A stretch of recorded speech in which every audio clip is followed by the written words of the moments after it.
This is Chandni Dinani welcoming you to magnet brains और हम पढ़ रहे हैं अपना chapter 2 Nelson Mandela long walk to freedom. हम सारे ही जितने चैप्टर की लाइंस हैं, समरी है, हर चीज एनसीईआरटी सॉल्यूशंस सब कुछ डिस्कस कर चुके हैं, बट इतनी प्रैक्टिस काफी नहीं है। हमें करने हैं भाई कुछ एक्स्ट्रा क्वेश्चन सॉल्व, राइट। अब उन एक्स्ट्रा क्वेश्चंस में आपको दो टाइप के क्वेश्चंस मिलते हैं। One is extract based questions and the other one is long answer type questions. अब extract based questions में क्या होता है भाई, आपको कोई भी चैप्टर का एक पैराग्राफ या फिर कोई पोएम का एक स्टैंजा दे देते हैं और उस पे बेस्ड आपको क्वेश्चंस आते हैं। जनरली ये एमसीक्यू फॉर्म में ही आ रहे हैं, अभी जो पैटर्न चल रहा है एमसीक्यू फॉर्म में ही क्वेश्चंस हैं। बट इसके पहले क्या होता था, आपको जैसे एक पैसेज में एक आपको वन लाइन आंसर या वन वर्ड आंसर देना होता था, सेम वे में आपके एक्सट्रैक्ट बेस्ड क्वेश्चंस आते थे, राइट। बट अभी हमें किस तरीके से प्रैक्टिस करना है, एमसीक्यू बेस्ड क्वेश्चंस। तो इस चैप्टर में जितने भी ऐसे पैराग्राफ्स हैं जिन पे आपके बहुत सारे क्वेश्चंस बन सकते हैं, वो सारे पैराग्राफ्स, वो सारे एक्सट्रैक्ट्स हम आज सॉल्व करने वाले हैं। क्लियर? तो चलिए देखते हैं सबसे पहला एक्सट्रैक्ट क्या है। वी विल अंडरस्टैंड इट और उसके बाद हम जो भी क्वेश्चन में पूछा है we will solve it. But आपको करना क्या है एग्जाम में, you have to first see the questions. सबसे पहले क्वेश्चंस देखोगे, फिर एक्सट्रैक्ट में उसका आंसर ढूंढोगे, सेम वे जो हमने रीडिंग स्किल्स में पैसेज के टाइम पे किया था, ठीक है। बट अभी के लिए हम पूरा पैराग्राफ अच्छे से समझने वाले हैं ताकि आपकी प्रैक्टिस जो है अभी से बिल्कुल प्रॉपर हो और कोई भी एक्सट्रैक्ट आ जाए, आपको कोई भी वर्ड का क्वेश्चन आ जाए, आप रेडी हो, ठीक है। तो चलिए देखते हैं भाई फर्स्ट एक्सट्रैक्ट हमारा कौन सा है। सो 10th में डॉन्ड ब्राइट एंड क्लियर। अब यहां पर देखो, हर एक लाइन में कोशिश करो क्वेश्चंस बनाने की खुद से। जितने क्वेश्चंस खुद बनाओगे ना, तो फिर आपके पास क्या होगा, आपके पास खुद पूरा पेपर होगा और उन्हीं क्वेश्चंस में से आपको एक कोई क्वेश्चन आएगा, राइट। क्योंकि पैराग्राफ तो चेंज होने नहीं वाला, तो क्वेश्चंस हमें ऑलरेडी पता होंगे, तो we'll be already ready, right. चलिए, तो फर्स्ट लाइन क्या है भाई, 10th में डॉन्ड ब्राइट एंड क्लियर। अब 10th में की बात क्यों है भाई, इसी दिन सेरेमनी हो रही है। नेल्सन मंडेला जो है फर्स्ट ब्लैक प्रेसिडेंट बनने वाले थे साउथ अफ्रीका के, तो उस दिन जो प्लेज ओथ वगैरह की जो सेरेमनी होती है वो उस दिन होने वाली थी, राइट, 10th में। और इसे हमने ऑटम डे की तरह भी पढ़ा इस चैप्टर में, just because autumn season prosperity, abundance in सब के साथ जुड़ा होता है, राइट, खुशियों के साथ। वैसे ही ये जो डे था 10th में, इस दिन साउथ अफ्रीका का सबसे बेस्ट और बोल सकते हो सबसे प्रॉस्पेरिटी भरा डे था, इसीलिए इसे ऑटम डे भी बोलते हैं, राइट। अब यहाँ पर वर्ड है क्या, डॉन। डॉन मतलब भाई ये जो डे है वो बिगिन कैसे हुआ था, जब बिगनिंग ऑफ द डे की बात होती है, नॉर्मल बिगनिंग नहीं, सिर्फ एक दिन की बिगनिंग की बात हो रही है, तो that is what dawn, which was bright and clear. It was a beautiful morning. For the past few days, I had been pleasantly besieged by dignitaries and world leaders who were coming to pay their respects before the inauguration. अब इस line में आपको देखो दो तीन words पता होने चाहिए। सबसे पहले तो besieged, besieged का मतलब सराउंडेड, ठीक है, मतलब इनके इर्द गिर्द आसपास कौन थे, बहुत सारे डिग्निटरीज, यानी बहुत सारे बोल सकते हो हाई प्रोफेशनल्स वाले लोग, सीनियर पोजीशंस वाले लोग, जाने माने लोग जिन्हें आप कहते हो हिंदी में, उन्हें कहते हैं हम डिग्निटरीज, ठीक है। तो ये जो नेल्सन मंडेला है, यहाँ पे क्वेश्चन आ सकता है, ये आई जो है वो किसे इंडिकेट कर रहा है, I is indicating Nelson Mandela, ठीक है। तो नेल्सन मंडेला बोल रहे हैं कि कुछ दिनों पहले तक, यानी सेरेमनी 10th में के पहले के कुछ जो दिन थे, जो मुझे क्या, यानी नेल्सन मंडेला को इर्द गिर्द या पूरा टाइम सराउंडेड थे कौन, डिग्निटरीज, यानी हाई फाई जो जाने माने लोग हैं वो, एंड वर्ल्ड लीडर्स, और जो डिफरेंट पॉलिटिकल पार्टीज के लीडर्स थे, इंटरनेशनल लीडर्स थे, वो भी जो है आए हुए थे नेल्सन मंडेला से मिलने। Who were coming to pay their respects before the inauguration. वो क्या करने आ रहे थे, sort of ग्रीट करने आए थे, उन्हें रिस्पेक्ट पे करने आए थे कि भाई आपने इतना बड़ा काम किया है, जो 3 centuries से, इतने टाइम से जो रूल चल रहा था वाइट पीपल का, दैट इज बीन अबॉलिश्ड, और आप जो हो एक ब्लैक पीपल के ग्रुप में से एक इंसान होने के बावजूद you are the president of South Africa now, right. तो ये सारे रिस्पेक्ट्स, ग्रीटिंग्स बोल सकते हो कि यू नो दैट कि आपने इतना बड़ा काम किया, सो दैट वॉज ट्रिब्यूट बोल सकते हो, was paid by different dignitaries and world leaders to Nelson Mandela. The inauguration would be the largest gathering ever of international leaders on South African soil. आपसे क्वेश्चन में किया जा सकता है कि भाई ये जो सेरेमनी थी वो बाकी जितने भी फंक्शंस होते थे उनसे डिफरेंट कैसे थी, तो वो इसलिए डिफरेंट थी because this was the largest gathering, अभी तक की सबसे बड़ी गैदरिंग थी, गेट टुगेदर था, वो भी इंटरनेशनल लीडर्स का, इंटरनेशनल जो अलग अलग कंट्रीज के लोग हैं उनका, कहाँ पर, साउथ अफ्रीका के सॉइल यानी साउथ अफ्रीका में. The ceremonies took place in the lovely sandstone amphitheater formed by the Union Buildings in Pretoria. अब ये तो बहुत नॉर्मल है, आपको पता है, इस पे क्वेश्चंस भी किए हैं अपन ने कि भाई जो सेरेमनी थी वो यूनियन बिल्डिंग के एम्फीथिएटर, एम्फीथिएटर का मतलब क्या था भाई, एक बड़ा सा प्लेस जहाँ पे बहुत सारी स्टेप्स होती हैं, बिल्कुल नीचे की स्टेप से ऊपर तक हम बढ़ते जाते हैं, तो इस तरीके का अरेंजमेंट होता है। हम ऑलरेडी पिक्चर देख चुके हैं एम्फीथिएटर का, राइट। तो एम्फीथिएटर पे आपको आ सकता है कि भाई इसका मीनिंग क्या है।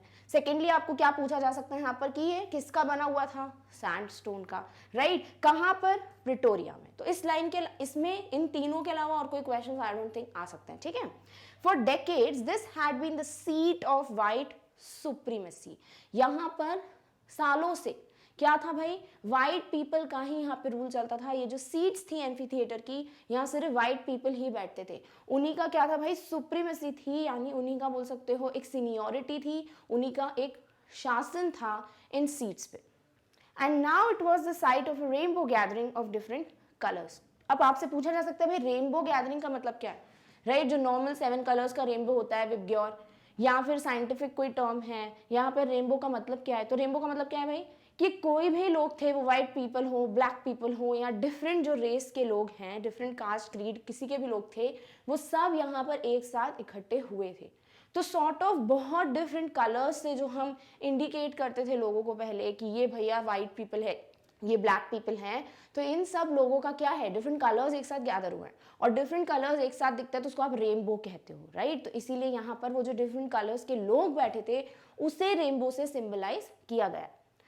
Colors and nations for the installation of South Africa's first democratic non-racial government. और सेरेमनी के दो इंपॉर्टेंट, या फिर बोल सकते हो ये गवर्नमेंट कैसे दूसरी गवर्नमेंट से डिफरेंट थी अभी तक की साउथ अफ्रीका की, कि ये थी एक डेमोक्रेटिक, यानी government of the people, by the people and for the people, right, जो डेमोक्रेसी की नॉर्मल डेफिनेशन है। और ये थी नॉन रेशियल, यानी रेसिस के बेसिस पे कोई भी डिस्क्रिमिनेशन अब नहीं होगा। तो अब ये पूरा पैराग्राफ आपने खुद ही समझ लिया, राइट। इसके हर एक वर्ड का मीनिंग समझ गए आप, और हर एक लाइन में से क्या क्वेश्चंस पॉसिबल है वो भी हमने डिस्कस कर लिए। तो ये पैराग्राफ आपके एग्जाम में आता है, ये एक्सट्रैक्ट आपके एग्जाम में आता है, तो आपको हर एक क्वेश्चन पता है। करना क्या है भाई, वो क्वेश्चन सॉल्व जो एग्जामिनर ने दिए, फटाफट फटाफट आंसर आप टिक करते जाओगे, राइट। चलिए अब कुछ सैम्पल क्वेश्चंस देखते हैं। इस फर्स्ट क्वेश्चन है, who were coming and for what before the inauguration. पहली चीज पूछिए कौन आ रहे थे, दूसरी चीज पूछिए फॉर व्हाट, ठीक है, और वो कहाँ, बिफोर द इनॉग्रेशन। तो हमने जितना पैसेज में अभी पढ़ा, एक्सट्रैक्ट में जितना पढ़ा हमने, उस हिसाब से हमें ये चीज तो पता है कि एक डिग्निटरीज, दूसरा वर्ल्ड लीडर्स आए थे। क्यों आए थे, टू पे देयर रिस्पेक्ट्स, ठीक है। तो ये तीनों चीजें जिस ऑप्शन में आपको मिल जाएंगी, डिग्निटरीज, वर्ल्ड लीडर्स, रिस्पेक्ट्स, वो ऑप्शन हमारा करेक्ट ऑप्शन होगा। तो सबसे पहले तीनों वर्ड्स ढूंढ लो, पूरा ऑप्शन पढ़ने की जरूरत नहीं है, ठीक है। चलो, डिग्निटरीज मिल गया, वर्ल्ड लीडर्स मिल गया, कहीं मैसेज या रिस्पेक्ट कुछ दिख रहा है, गिफ्ट्स दिख रहे हैं, तो ये क्या हो गया, रॉन्ग ऑप्शन। नेक्स्ट, डिग्निटरीज दिख गया आपको, यहां देखो क्या लिखा है, इंडियन लीडर्स। हमें पता है 140 प्लस कंट्री से लोग आए थे, राइट। तो वर्ल्ड लीडर्स लिखा हुआ है, यहां क्या दे दिया, इंडियन लीडर्स। तो बहुत अच्छा ट्रैप था, बट ठीक है, हमें पता है। Next is dignitaries, okay, world leaders, okay, then we need to find respect, okay, here it is given messages. तो ये ऑप्शन भी क्या हुआ, गलत, यानी हमारा लास्ट ऑप्शन ही करेक्ट ऑप्शन बचता है हमारे पास। चलिए तीनों वर्ड्स ढूंढ लेते हैं, डिग्निटरीज, वर्ल्ड लीडर्स और रिस्पेक्ट्स। अब इस पूरे ऑप्शन को कंप्लीटली पढ़ लो। Dignitaries and world leaders were coming to pay their respects before the inauguration. Yes, this is the complete answer. सारे पॉइंट्स हमको मिल चुके हैं। कौन आए थे वो दोनों, डिग्निटरीज, वर्ल्ड लीडर्स, और क्यों आए थे, to pay their respects. So this is the what, correct option. Done, alright. चलिए next question. Next question is what happened on the inauguration. Inauguration के दिन क्या हुआ, चलिए ऑप्शंस देखते हैं। Second time democracy, a non racial government was installed. देखो क्या लिखा है, second time.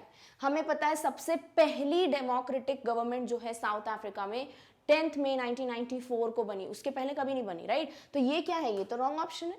Next, first ever democracy, ठीक है, a racial, no, a non racial, जहां पे रेसिस के बेस पे डिस्क्रिमिनेशन नहीं होगा। तो this is again wrong option, क्योंकि अ रेशियल लिखा है, नॉन रेशियल होना चाहिए था। First ever democracy, a non racial government was installed. Yes, दोनों चीजें सही है भाई। फर्स्ट एवर डेमोक्रेसी, राइट, या फर्स्ट डेमोक्रेटिक गवर्नमेंट और एक नॉन रेशियल गवर्नमेंट का इंस्टॉलेशन हो रहा था उस दिन से। तो yes, this is the correct option. Last option भी एक बार देख लो। First ever democracy, a non racial government was removed. देखो यहां तक आते आते ना, अगर ये ऑप्शन गलती से थर्ड ऑप्शन होता तो आप ऐसा कर सकते थे। देखो एग्जाम की प्रेशर में कुछ भी होता है, तो आप क्या करते, आप आगे का पढ़ते ही नहीं कि इंस्टॉल्ड लिखा है कि रिमूव्ड लिखा है, हो सकता था आप ये ऑप्शन टिक कर देते। तो always be vigilant enough, focus करके भाई हर एक वर्ड को चेक कर लो एक बार, ठीक है। और देखो यहाँ पर अब समझ आ रहा है कि दोनों ऑप्शन सही होते अगर यहाँ पे भी इंस्टॉल्ड होता, यानी this is what the correct option. Clear? तो ये था आपका second question based on the extract. Done. चलिए नेक्स्ट क्वेश्चन देखते हैं। Find out the word that means the same commencement from the passage. एक ऐसा वर्ड ढूंढना है पैसेज में से जिसका मतलब क्या है, कमेंसमेंट। कमेंसमेंट का मतलब क्या होता है? कमेंसमेंट का मतलब होता है किसी चीज की बिगनिंग, ठीक है। अब यहां पर देखो, आप ये गलती कर सकते हो कि आप डॉन्ड को बोल दो कि वो वर्ड है, बट डॉन्ड का मतलब क्या है, उस दिन की बिगनिंग, सुबह, राइट। यहाँ पे बोल रहे हैं नॉर्मली किसी भी चीज की शुरुआत की बात होती है, बिगनिंग की बात होती है, that is what commencement means, ठीक है। तो आपको अगर कमेंसमेंट का मतलब नहीं पता तो then it would be a problem. But हम एक बार ऑप्शंस देख के समझ लेते कि अगर हमें मीनिंग सपोज नहीं पता कमेंसमेंट का, तो क्या हम ऑप्शन से देख पा रहे हैं। तो देखो, बिसीज्ड का मतलब क्या था, सराउंडेड बाय, ठीक है। डिग्निटरीज का मतलब जो जाने माने लोग हैं, राइट। एम्फी थिएटर का मतलब कि जिस जगह पर ये सेरेमनी हुई थी, a sort of a building, right, a sort of a place. Next is inauguration. Inauguration का मतलब किसी भी नई चीज की जो हम शुरुआत करते हैं उसे हम बोलते हैं इनॉग्रेशन हुआ था, राइट। तो यहाँ पर अगर हमें मीनिंग पता नहीं है कमेंसमेंट का, तो भी हम देखें तो कमेंसमेंट का मतलब आप इस तरीके से देख सकते हो कि भाई कमेंस्ड किसी चीज का बोलते हैं ना।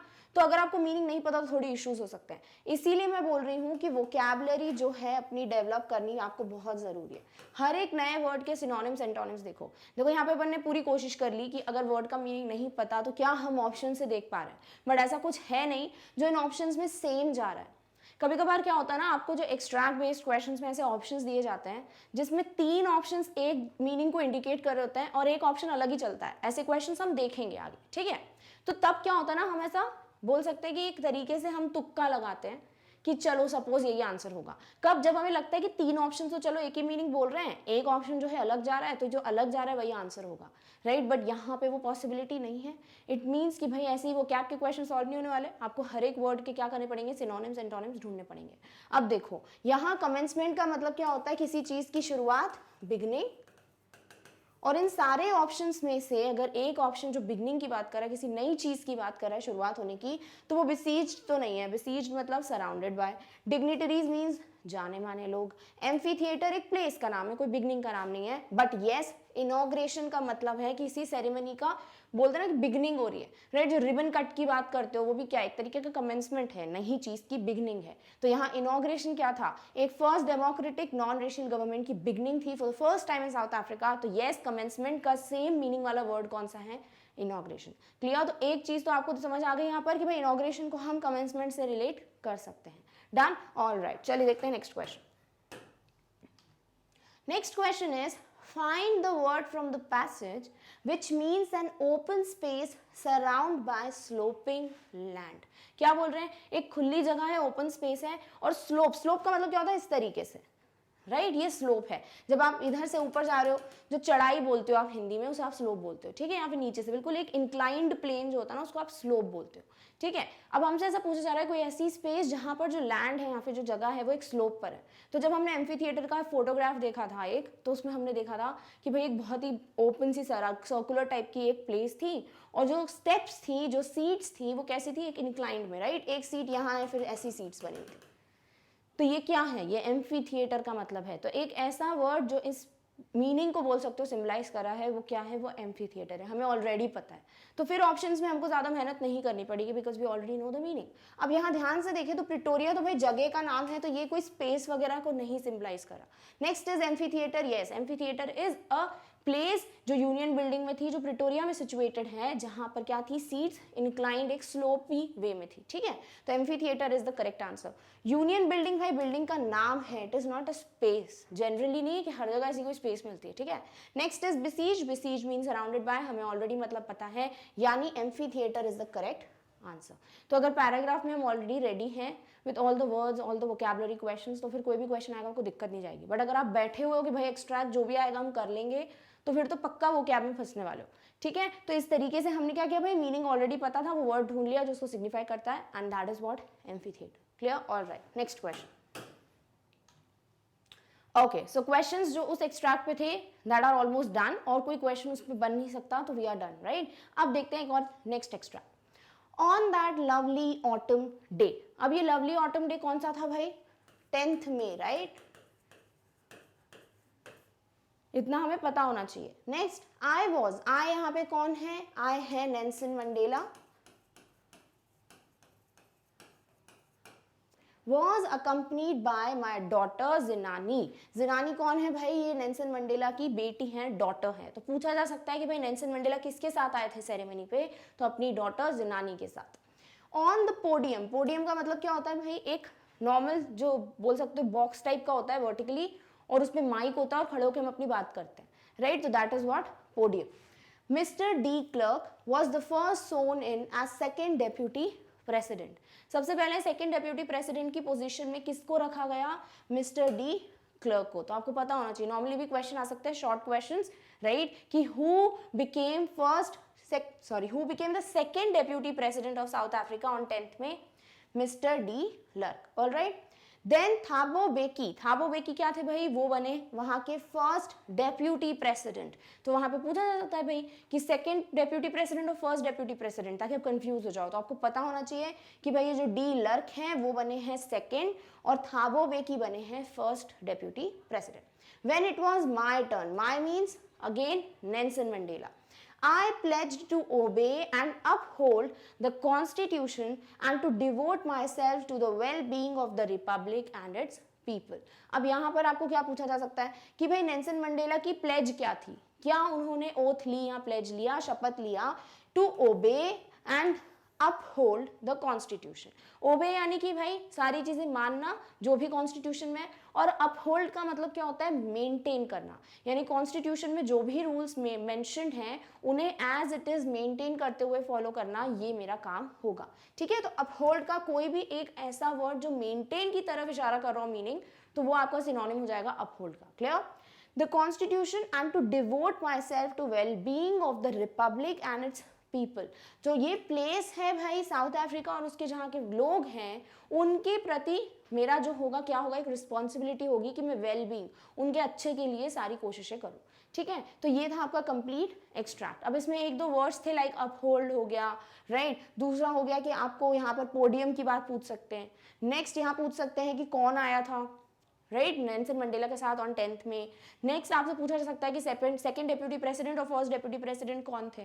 क्लियर? तो इस तरीके से आपको क्वेश्चंस आ सकते हैं। चलिए देखते हैं कुछ sample questions based on this extract. Who accompanied Nelson Mandela on the inauguration. भाई बहुत ईजी है, हमें पता है नेल्सन मंडेला को किसने अकम्पनी किया था, उनकी डॉटर जिनानी ने। तो हो सकता है आपको यहाँ पे क्या आ जाए ऑप्शन, फैमिली मेंबर्स के नाम आ जाए, वाइफ, डॉटर, ठीक है, सन, पेरेंट्स, कुछ भी आ सकता है। आपको पता होना चाहिए डॉटर, ठीक है। नेक्स्ट डॉटर है कौन, वो जिनानी। यहाँ पे आपको नाम दिए गए, so you are already clear कि भाई जिनानी कौन है, the one who accompanied Nelson Mandela. बाकी जो ऑप्शंस हैं, मिस्टर डी लर्क ये तो थे second deputy president, Thabo Mbeki was first deputy president, और जनरली दे दिया डेप्यूटी प्रेसिडेंट, तो उस वक्त कोई डेप्यूटी प्रेसिडेंट था ही नहीं, तो how can that person accompany.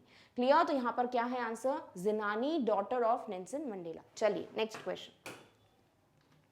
Next question is who took the oath before Mandela. या तो इस तरीके का क्वेश्चन, या इस क्वेश्चन को मॉडिफाई करके भी आपको दे सकते हैं कि भाई who took the oath first, या फिर choose the correct sequence of people taking oath on 10th में। तो आपको पता होना चाहिए कि सबसे पहले मिस्टर लर्क ने ली थी भाई ओथ, फिर इसके बाद कौन आए थे, थाबो बेकी, और फिर आए थे हमारे नेल्सन मंडेला। तो ये सीक्वेंस गिवन हो सकता है आपको अगर एक तरीके का क्वेश्चन बन रहा हो तो। क्लियर? यहाँ तो क्या पूछा है आपसे कि सबसे पहले यहाँ मंडेला जी के पहले जो है किसने ओथ ली थी, तो वो 2 लोग थे, right, mister de Klerk and Thabo Mbeki. तो यहाँ पे जिस भी ऑप्शन में ये दोनों नाम होंगे that would be the correct option. देखो यहाँ पे डी लॉक तो दिया है but Zenani is not the correct answer. She is daughter of Nelson Mandela, not the one who took oath, right? Mister de lock, mister Nelson नहीं, यहाँ दिया है मंडेला जी के पहले। तो देखो मंडेला का फर्स्ट नेम क्या है, नेल्सन, तो वो आपको यहाँ पर दे दिया as an option. Zenani and Mr. Thabo Beki, again wrong option. Zenani was daughter of Mandela. Finally is D Lerk and Thabo Beki. Yes, this is the correct option. तो Mr. D Lerk and Mr. Thabo Beki थे जिन्होंने Nelson Mandela के पहले oath ली थी। Clear? All right. Next question. Next question is, find out the word from the passage that has the same meaning as maintain. Passage में से एक ऐसा word ढूंढना है जिसका सेम मीनिंग होता है एज मेंटेन। हमें ऑलरेडी पता है भाई कि अपहोल्ड जो वर्ड है इसका मीनिंग क्या है, मेंटेन करना, राइट, कि I will take the pledge to uphold यानी to maintain the constitution of South Africa. ये प्लेज थी किसकी, मिस्टर नेल्सन मंडेला की। तो यहाँ पर वर्ड कौन सा है, अपहोल्ड। तो देखो ऑलरेडी आपको पता था कि अपहोल्ड का मतलब मेंटेन है, इसीलिए आपके लिए क्वेश्चन इजी हो जाएगा। बट अगर आप बैठे हुए हो, वो कैब पे काम ही नहीं कर रहे हो, तो that can be a major problem. Clear? तो यहाँ पे क्या है भाई, मेंटेन, यानी वर्ड अपहोल्ड है पैसेज में से जिसका मतलब मेंटेन है। चलो, अकम्पनीड भाई मतलब किसी के साथ आना, कंपनी देना is accompanied. Uphold, yes this is the correct option. Uphold का मतलब क्या है, मेंटेन। सोन मतलब उन्होंने वो पोजीशन ली, ठीक है, उनको वहां पर उस पोजीशन में फिट कर दिया गया एज सेकंड डेप्यूटी प्रेसिडेंट और फर्स्ट डेप्यूटी प्रेसिडेंट, ठीक है। प्लेज्ड यानी ओथ लेना, शपथ लेना। तो this is what, again correct option. तो करेक्ट, रॉन्ग ऑप्शन। तो करेक्ट ऑप्शन क्या है भाई हमारा, अपहोल्ड, यानी कि मेंटेन करना कॉन्स्टिट्यूशन को, अपहोल्ड करना कॉन्स्टिट्यूशन को। Clear? All right, next. Dash means a small platform that a person stands on when giving a speech etc. क्या बोल रहे हैं कि भाई एक छोटा सा प्लेटफॉर्म, ठीक है, जिस पे कोई भी इंसान खड़े होके, कोई भी पर्सन खड़े होके अपनी स्पीच देता है। इससे ही जाना माना वर्ड मैंने क्या बताया था आपको कि भाई एक ऐसा बॉक्स टाइप का होता है, प्लेटफॉर्म टाइप, उस पे क्या होता है, माइक वाइक रखते हैं और फिर हम बात करते हैं। तो क्या ये वही मतलब हुआ? यस। और ये किसका मीनिंग बताया था मैंने, पोडियम का, राइट। तो यहाँ पर क्या आना चाहिए, वर्ड पोडियम आना चाहिए। फिर भी एक बार ऑप्शंस देख लेते हैं भाई क्या गिवन है। एम्फी थिएटर नहीं भाई, यहाँ पर खड़े होके ये कोई प्लेटफॉर्म नहीं है, तो कोई स्पेस है, राइट, ये बिल्डिंग का पार्ट था, तो this is not the option. सोन, अभी पता चला भाई सोन मतलब इस पोजीशन पे इनको रखा गया, तो this is not the correct option. Uphold means maintain करना, नॉट अ स्पेस या प्लेटफॉर्म जहां पर खड़े होकर आप स्पीच देते हो, तो इसलिए आपका करेक्ट ऑप्शन क्या है, पोडियम। क्लियर? तो पोडियम क्या है भाई, एक प्लेटफॉर्म, आपको एक परफेक्ट डेफिनेशन मिल चुकी है। एक स्मॉल सा प्लेटफॉर्म जहां पर लोग खड़े होकर स्पीच देते हैं, उसे आप कहते हो एक podium. Clear? All right, next.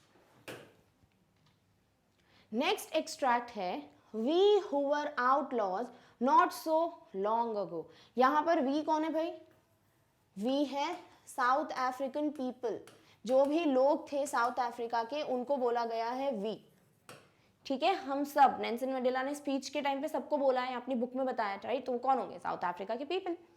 Who were outlaws, outlaws का मतलब क्या बताया था कि भाई किसी ना किसी रूल को तोड़ना, राइट। आउटलॉज क्यों कंसिडर किया जाता था, क्योंकि हमारे यहाँ पे यानी साउथ अफ्रीका में क्या था, एक एपथेड नाम का सिस्टम था, जिसका मतलब था कि भाई रेस, कलर की बेसिस पर डिस्क्रिमिनेशन। तो this is not acceptable by other countries. तो एक तरीके के साउथ अफ्रीका को आउटलॉ माना जाता था, ठीक है। तो आउटलॉज का मतलब ये हुआ। Not so long ago have today been given the rare privilege to be host to the nations of the world on our own soil. क्या लिखा है कि पहले आउटलॉज कंसिडर किया जाता था साउथ अफ्रीका को, बट अब एक इनको रेयर यानी कि जो बहुत कम मिलता है, राइट, रेयर यानी कभी कभी होता है। तो आपको कोई भी ऐसा वर्ड का मीनिंग दिखता है जिसका मतलब है समटाइम्स, राइट, या फिर मुश्किल से कभी, तो उसका मतलब क्या हो जाएगा, रेयर। नेक्स्ट, प्रिविलेज, अपॉर्चुनिटी, एक अच्छी अपॉर्चुनिटी, राइट, कि क्या मिली थी, प्रिविलेज की होस्ट करना, यानी वेलकम करना अदर नेशंस को साउथ अफ्रीका के लैंड पे। क्लियर? तो इसमें भी कितने क्वेश्चंस बन सकते हैं आप खुद देख रहे हो, right. Next, we thank all of our distinguished international guest for having come to take possession with the people of our country of what is after all a common victory for justice, peace, for human dignity. क्या बोल रहे हैं भाई कि यहाँ पर हम south Africa के सारे लोग वी थैंक करते हैं to all our international guest, जितने भी इंटरनेशनल मेहमान आए हैं यानी अदर कंट्रीज से जितने भी लीडर्स आए हैं, लोग आए हैं, उन सबको हम अपना थैंक यू बोलना चाहते हैं। We want to greet them, ठीक है, for having come to take possession. ताकि क्यों? क्योंकि वो लोग आए, क्यों आए? ये देखने के लिए कि आफ्टर एक कॉमन विक्ट्री यानी साउथ अफ्रीका की जो एक जीत हुई है वो सिर्फ उनकी नहीं है, राइट, बल्कि पूरे कंट्रीज की जीत हुई है। क्यों? क्योंकि यही सारी कंट्रीज साउथ अफ्रीका को आउटलॉ मानती थी, राइट, क्योंकि यहाँ पर डिस्क्रिमिनेशन होता था। बट अब डिस्क्रिमिनेशन नहीं होता, तो ये सिर्फ एक जीत साउथ अफ्रीका की नहीं बल्कि कॉमन विक्ट्री है। तो पूछा जा सकता है भाई यहाँ कॉमन वर्ड क्यों यूज किया है? क्योंकि ये विक्ट्री जो है वो सबकी है, not only for south Africa but for all the countries.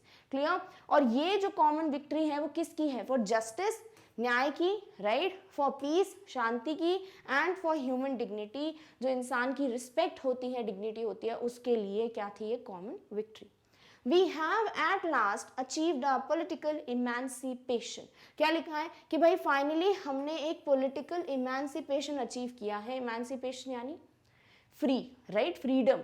Restriction नहीं होना इज इमेंसिपेशन, फ्रीडम होना इज इमेंसिपेशन। समझ रहे हो? यानी एंटोनिम पूछेंगे तो कुछ भी जो रेस्ट्रिक्शन की बात करे वो हो जाएगा इमेंसिपेशन।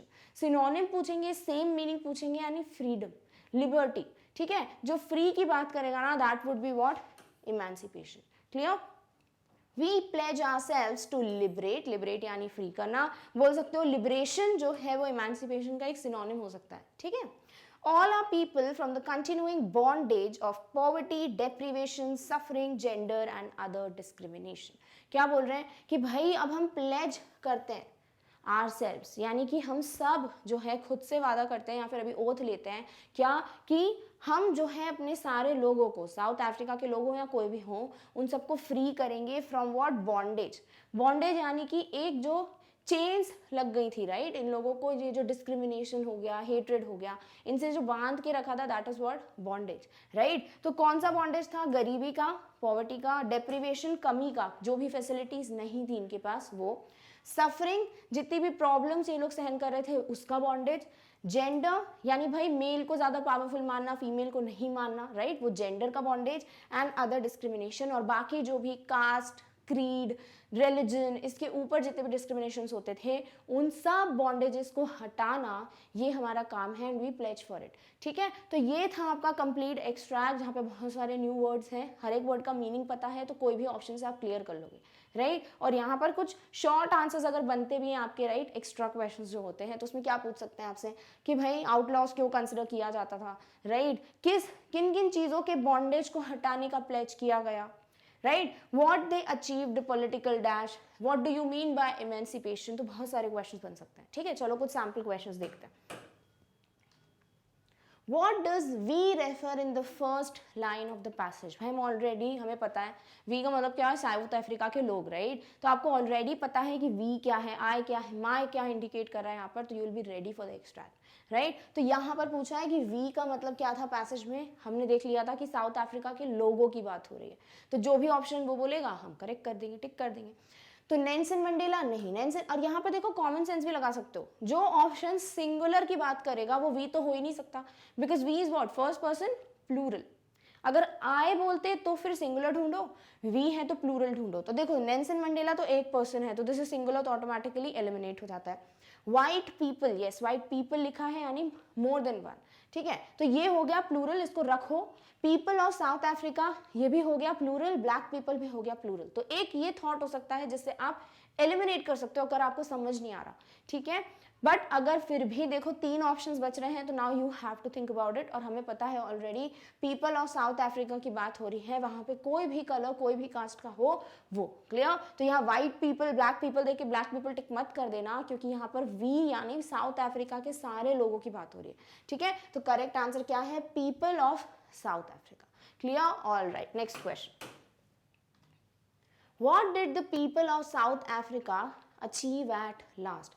फाइनली जो लोग थे साउथ अफ्रीका के उनको किस चीज़ की अचीवमेंट हुई, राइट, क्या मिल गया उनको? फाइनली उनको मिली है फ्रीडम, तो जो भी ऑप्शन होगा जो हमें बताएगा कि भाई फ्रीडम, या बोल सकते हैं कि freedom from poverty, freedom from discrimination, इन सब की बात हुई है तो आप वो ऑप्शंस हटा सकते हो, क्योंकि ये नहीं बोला कि मिल क्या गया, अचीव्ड, राइट। तो पॉवर्टी, डिस्क्रिमिनेशन, डिस्क्रिमिनेशन बोल सकते हो, राइट, पॉवर्टी हो गया, फैसिलिटीज हो गई अदर, तो ये सब जेंडर के बेस पे जो भी होता है, तो ये सारी चीजें इन लोगों ने प्लेज की थी कि हम इन्हें रिमूव करेंगे।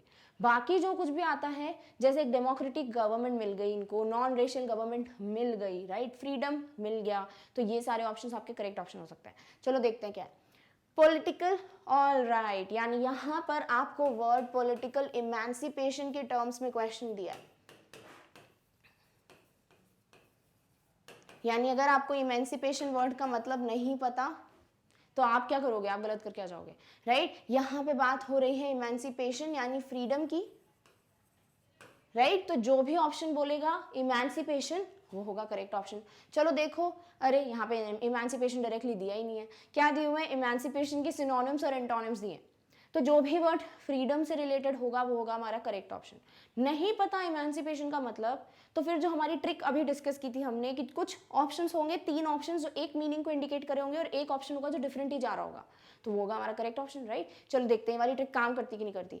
स्लेवरी यानी कि स्लेव्स की तरह रखना, राइट, तो एक तरीके का बॉन्डेज, फ्रीडम नहीं, तो ये हो गया स्लेवरी। लिबरेशन नहीं पता मीनिंग, तो रखे रहने दो, अभी अपन डिस्कस कर लेंगे। इंस्लेवमेंट, स्लेवरी एंड इंस्लेवमेंट एक ही चीज है, राइट, स्लेवरी और इंस्लेवमेंट यानी स्लेव्स की तरह रखना, तो इंस्लेवमेंट और स्लेवरी एक ही चीज है।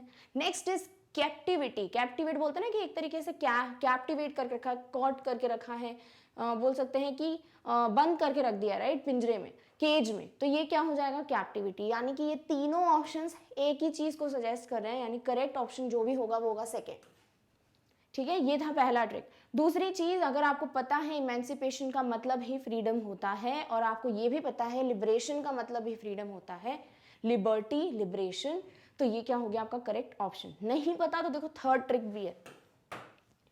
इसी एक्सट्रैक्ट में अगर हम जाते हैं वापस, तो देखो यहाँ पे क्या लिखा है, टू लिबरेट ऑल, ठीक है। तो यहां हमने अचीव कर लिया है पॉलिटिकल इमेंसिपेशन, और यहीं आगे आपको गिवन है कि हमें लिबर्टी चाहिए, राइट। तो यहां आप बोल सकते हो कि लिबरेट और इमेंसिपेशन कहीं ना कहीं लिंक हो सकते हैं, या फिर आपको नहीं पता तो फिर आप ये सोच सकते हो कि भाई लिबरेट का मतलब है यहाँ पर फ्री करना, राइट। इतना तो कॉमन यहाँ पे समझ आ रहा है कि सारे लोगों को ये क्या है, सब नेगेटिव चीजें, तो इनसे फ्री करने का ही प्लेज ले रहे होंगे, राइट। और अगर आप अपने ऑप्शंस में जाते हो तो सिर्फ एक ही वर्ड है जो पॉजिटिविटी की बात कर रहा है, बाकी स्लेवरी, इंस्लेवमेंट, कैप्टिविटी सब बंद करने की बात कर रहे हैं, बॉन्डेजेस लगाने की बात कर रहे हैं, तो these 3 options are going in other direction, right. सिर्फ एक ऑप्शन है जो पर्टिकुलर एक मीनिंग दे रहा है और वो क्या है आपका लिबरेशन, क्लियर। तो यहाँ पर political emancipation, political liberation, political freedom, ये सारे वर्ड्स क्या हो जाएंगे आपके करेक्ट आंसर, क्लियर। तो यहाँ अभी के लिए तो लिबरेशन दिया है तो वो हो गया हमारा correct option, done, all right.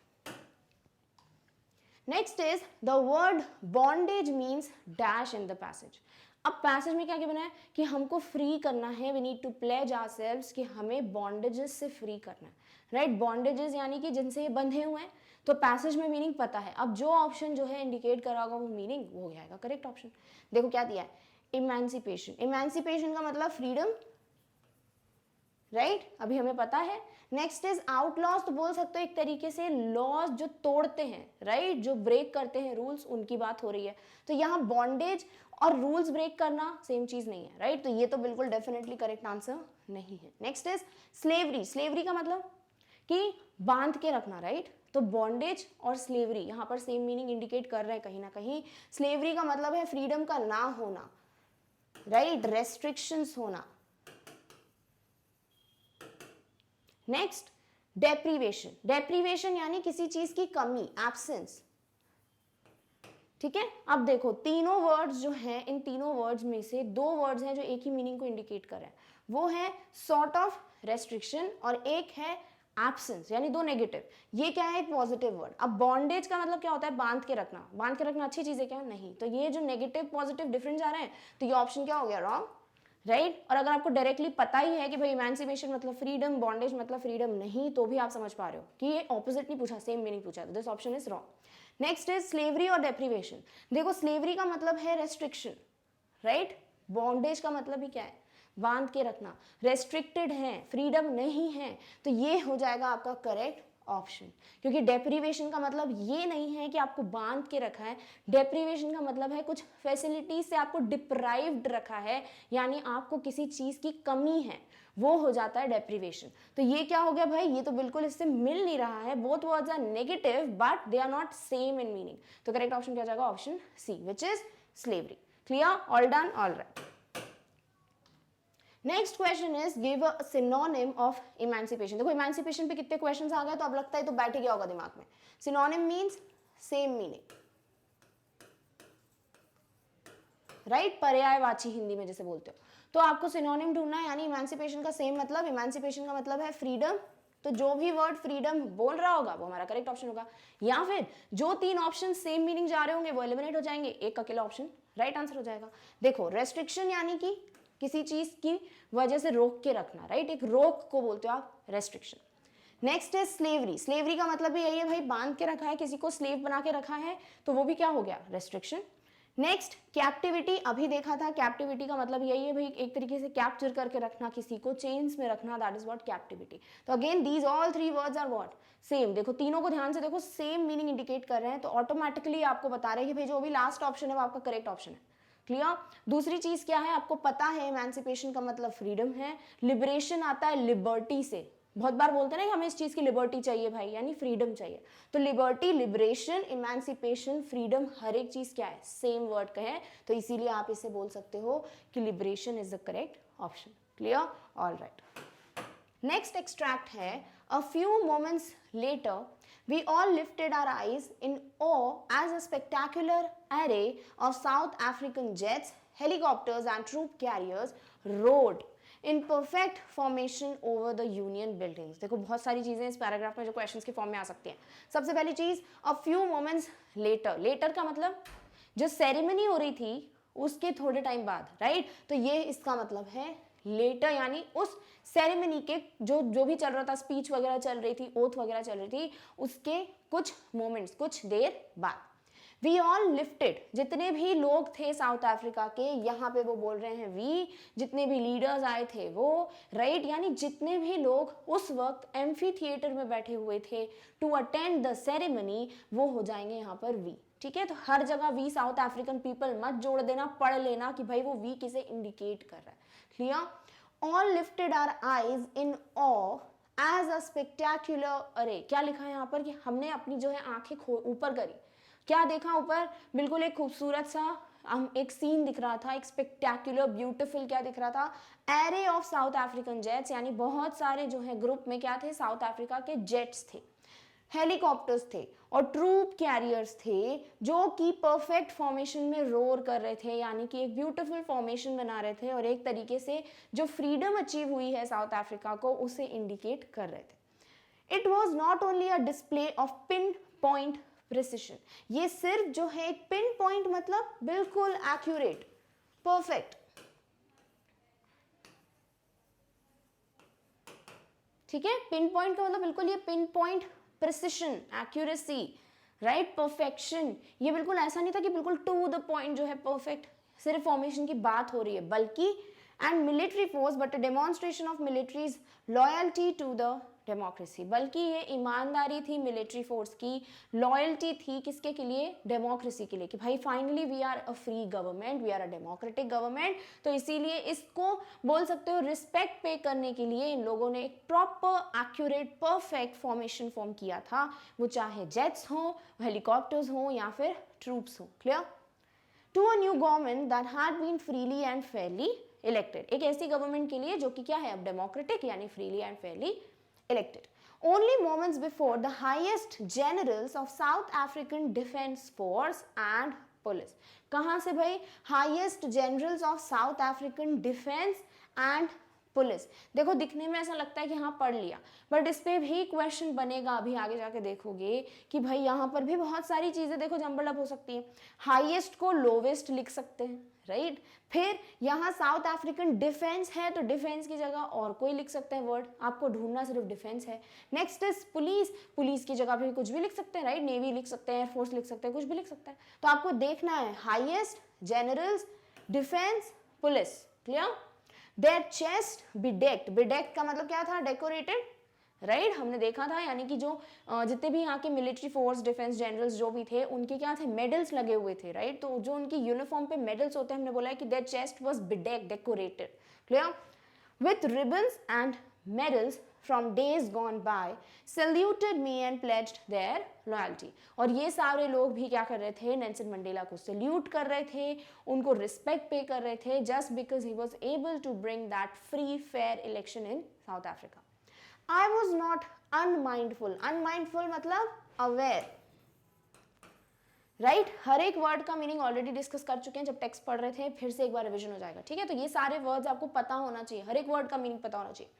Of the fact that not so many years before they would not have saluted but arrested me. यहाँ पे क्या लिखा है, कॉन्ट्रास्ट चीज बताई, राइट कि अगर थोड़े टाइम पहले ये लोग आए होते तो ये लोग मुझे सल्यूट करने नहीं बल्कि अरेस्ट करने आए होते. जैसे कि 30 इयर्स थे प्रिजन में क्योंकि इनको अरेस्ट किया गया था for breaking the laws, right, but अब क्योंकि ये खुद इन लॉस को चेंज करने में कामयाब हुए, सक्सेसफुल हुए, he was the first black president, तो लोग इन्हें सल्यूट करने आए हैं, रादर अरेस्ट करने, क्लियर. फाइनली अ शेवरॉन, शेवरॉन का मतलब क्या था भाई, वी शेप, राइट, जेट्स जो है इस तरीके से वी शेप में स्मोक्स जो है वो जेट्स जो है प्रोड्यूस कर रहे थे, राइट, तो यहाँ पर हमने क्या बोला, शेवरॉन मतलब V shape. Of Impala jets, Impala jets, Impala is a name, left a smoke trail of the black, red, green, blue and gold of the new South African flag. तो आपसे पूछा जा सकता है what were the colors of new South African flag, तो you should be aware they are black, red, green, blue and gold. ठीक है, तो आपको अगर चाहिए तो आप लिख सकते हो लाइक BB RGG या फिर BGR-BG. This is more appropriate to learn, right, बाजार बज कुछ भी बोल सकते हो आप, तो BGR-BG यानी one is black, one is blue, one is green, one is gold and one is red. तो ये सारे कलर्स क्या थे, इनके साउथ अफ्रीकन फ्लैग के कलर्स थे और इन्हीं की स्मोक जो है जेट एरोप्लेन प्रॉपर फॉर्मेशन में प्रोड्यूस कर रहे थे. दूसरा क्वेश्चन ये भी पूछा जा सकता है कि ये जो डिफरेंट स्मोक ट्रेल्स थे वो क्या इंडिकेट कर रहे थे, साउथ अफ्रीकन फ्लैग को, क्लियर. तो सारे प्रॉपर क्वेश्चंस जो भी पॉसिबल हैं वो हमें समझ आ गए, डन, ऑलराइट. First question है extract पे based. What did the highest generals do in the event? जितने भी highest generals आए थे वो उन्होंने क्या किया.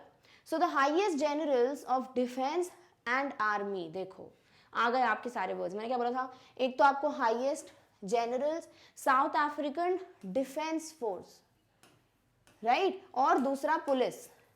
ये वर्ड्स याद रखना है, क्लियर. जहां पे भी डिफेंस और पुलिस है पहले तो वो ऑप्शन ढूंढ लो.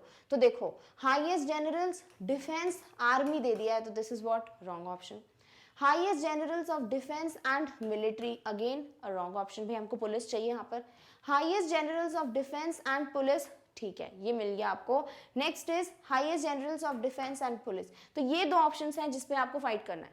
आगे क्या गिवन है देखो, saluted Mandela and pledge their loyalty to him and greeted Mandela and pledge their loyalty to him. यानी यहाँ पर सिर्फ वर्ड सल्यूटेड और ग्रीटेड में डिफरेंस है, हमें पता है पैसेज में वर्ड सल्यूटेड गिवन है, तो करेक्ट ऑप्शन क्या हो जाएगा, ऑप्शन सी, क्लियर. तो ये था एक क्वेश्चन. देखो यहाँ पे कितने वर्ड्स आपको अगर पता होंगे भाई मुझे डिफेंस, पुलिस, सल्यूट, लॉयल्टी, इन पे ध्यान रखना है तो फिर देखो कोई भी क्वेश्चन आप सॉल्व कर सकते हो, ठीक है. तो आपको समझ आ गया, डिफेंस मिल गया आपको, पुलिस मिल गया, हाईएस्ट जनरल तो क्वेश्चन में ही है तो यहाँ कुछ गलती नहीं होगी.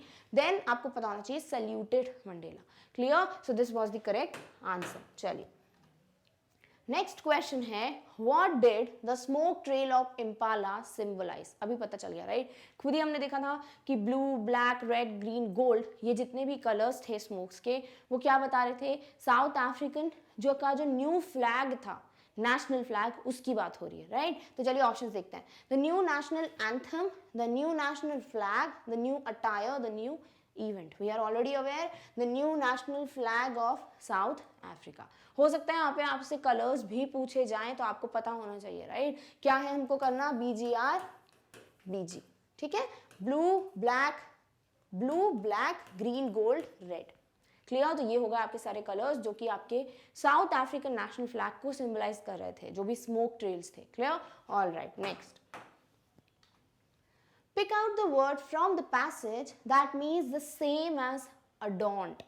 अब adorned का मतलब पता होगा तो ही आप लिख पाओगे, राइट। क्या गिवन है कि भाई अडॉर्न जैसा एक सेम वर्ड चाहिए आपको। अब देखो जो वर्ड्स हैं उन्हें हम देख लेते हैं। स्पेक्टैक्युलर मतलब बिल्कुल ही सुपर ब्यूटीफुल, राइट, एक बिल्कुल अमेजिंग, इट इज व्हाट स्पेक्टैक्युलर। जैसे अगर कोई बहुत अच्छा लगता है तो हम बोलते हैं ना स्पेक्टैक्युलर। और एक कोई सॉन्ग भी था जिसमें हम बोलते हैं spectacular bachelor, something like that, right. So spectacular मतलब बहुत ही amazing. Clear. Next is awe, यानी कि इतना ब्यूटीफुल कि हम उसको देखकर जब बोलते हैं ना बहुत खुश हो जाते हैं, आंखें खुली खुली रह जाती है, that is what awe. Next is chevron. Chevron का मतलब तो भाई वी शेप है, तो यहाँ ये एक ऑप्शन है जो हमें करेक्ट दिख रहा है कि भाई इसको तो हटा ही दो क्योंकि ये वी शेप की बात कर रहा है, वहां पर कोई अडॉर्न्ड की बात हो रही है। Next is बिडेक्ट। बिडेक्ट का मतलब होता है डेकोरेटेड, राइट। अब आपके पास तीन ऑप्शन है, एक है स्पेक्टैक्युलर और देन बिडेक्ट। अब आपको मतलब नहीं पता तो ये क्वेश्चन आप सॉल्व नहीं कर पाओगे। क्लियर। तो अब ये जो ट्रिक है वो तो यहाँ काम नहीं कर रही भाई, यहाँ पर हमको वो कैप पे काम करना ही पड़ेगा। तो अब हमें क्या करना है, ये अडॉर्न्ड वर्ड सीख लेना है। अडॉर्न्ड का मतलब भी क्या होता है, डेकोरेटेड, ठीक है। तो अडॉर्न्ड और बिडेक्ट सेम वर्ड्स हैं, तो आपको बिडेक्ट का एक सिनोनिम मिल गया विच इज व्हाट, अडॉर्न्ड, ठीक है। तो यहाँ पे बोलोगे आंसर इज बिडेक्ट, यानी कि जो भी जनरल्स वगैरह आए थे उनकी chest was adorned with medals and ribbons, यहाँ पे वाज बिडेक्ट और डेकोरेटेड विद मेडल्स और रिबन्स। क्लियर। ऑल राइट, चलिए next. Is a line or pattern in the shape of V signifying victory. किसकी बात हो रही है भाई, कि कोई एक वर्ड है जो यहाँ ये बोल रहा है कि वी शेप है और विक्ट्री। हमें पता है भाई वी शेप जैसी दिख गया, हमारा आंसर क्या हो जाना चाहिए, शैवरॉन, राइट। अब तो ये बैठ चुका है दिमाग में, तो ऑप्शन ढूंढ लो भाई, ये रहा, बाकी पे मेहनत ही नहीं करनी। इम्पाला और एरे नहीं, मतलब आंसर क्या है भाई, शैवरॉन। शैवरॉन का मतलब होता है वी शेप, जो कि विक्ट्री बोलते ना, वी ये जो हम साइन करते हैं कभी भी कोई अचीवमेंट होती, क्यों होती है, because this is V, right, this is for victory, जीत, ठीक है। तो यहाँ पर विक्ट्री कौन बताता है भाई, वी शेप, जो कि क्या है, chevron. Clear. All right. Next extract है, on the day of the inauguration I was overwhelmed with a sense of history. जिस दिन इनॉग्रेशन हो रहा था उस दिन I was, I means Nelson Mandela, भाई ये ऑटोबायोग्राफी है तो आई जहां पे भी होगा वो नेल्सन मंडेला ही होंगे क्योंकि वो खुद लिख रहे हैं, ठीक है। आई वॉज ओवरवेल्म्ड, मैं बहुत ज्यादा खुश हो गया था, मतलब होता है ना खुशी के नीचे अंदर आ जाना, नीचे आ जाना, ठीक है। पूरी तरीके से खुशियां जो है, हैप्पीनेस जो है वो आपके ऊपर हो, इतना ज्यादा, उसे कहते हैं ओवरवेल्म, ठीक है। ओवर क्यों बोल रहे हो, कि on the top of the world, ठीक है।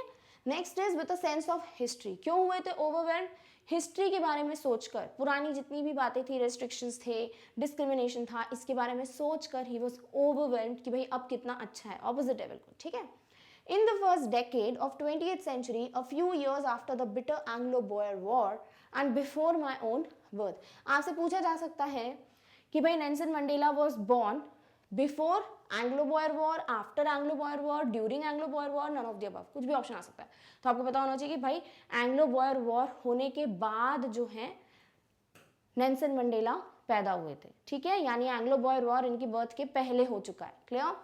फर्स्ट डेकेड की बात हो रही है, यानी 20th सेंचुरी के पहले जो 10 साल थे, फर्स्ट डेकेड था, उस वक्त जब नेल्सन मंडेला का बर्थ भी नहीं हुआ था और एंग्लो बॉयर वॉर खत्म हो गया था।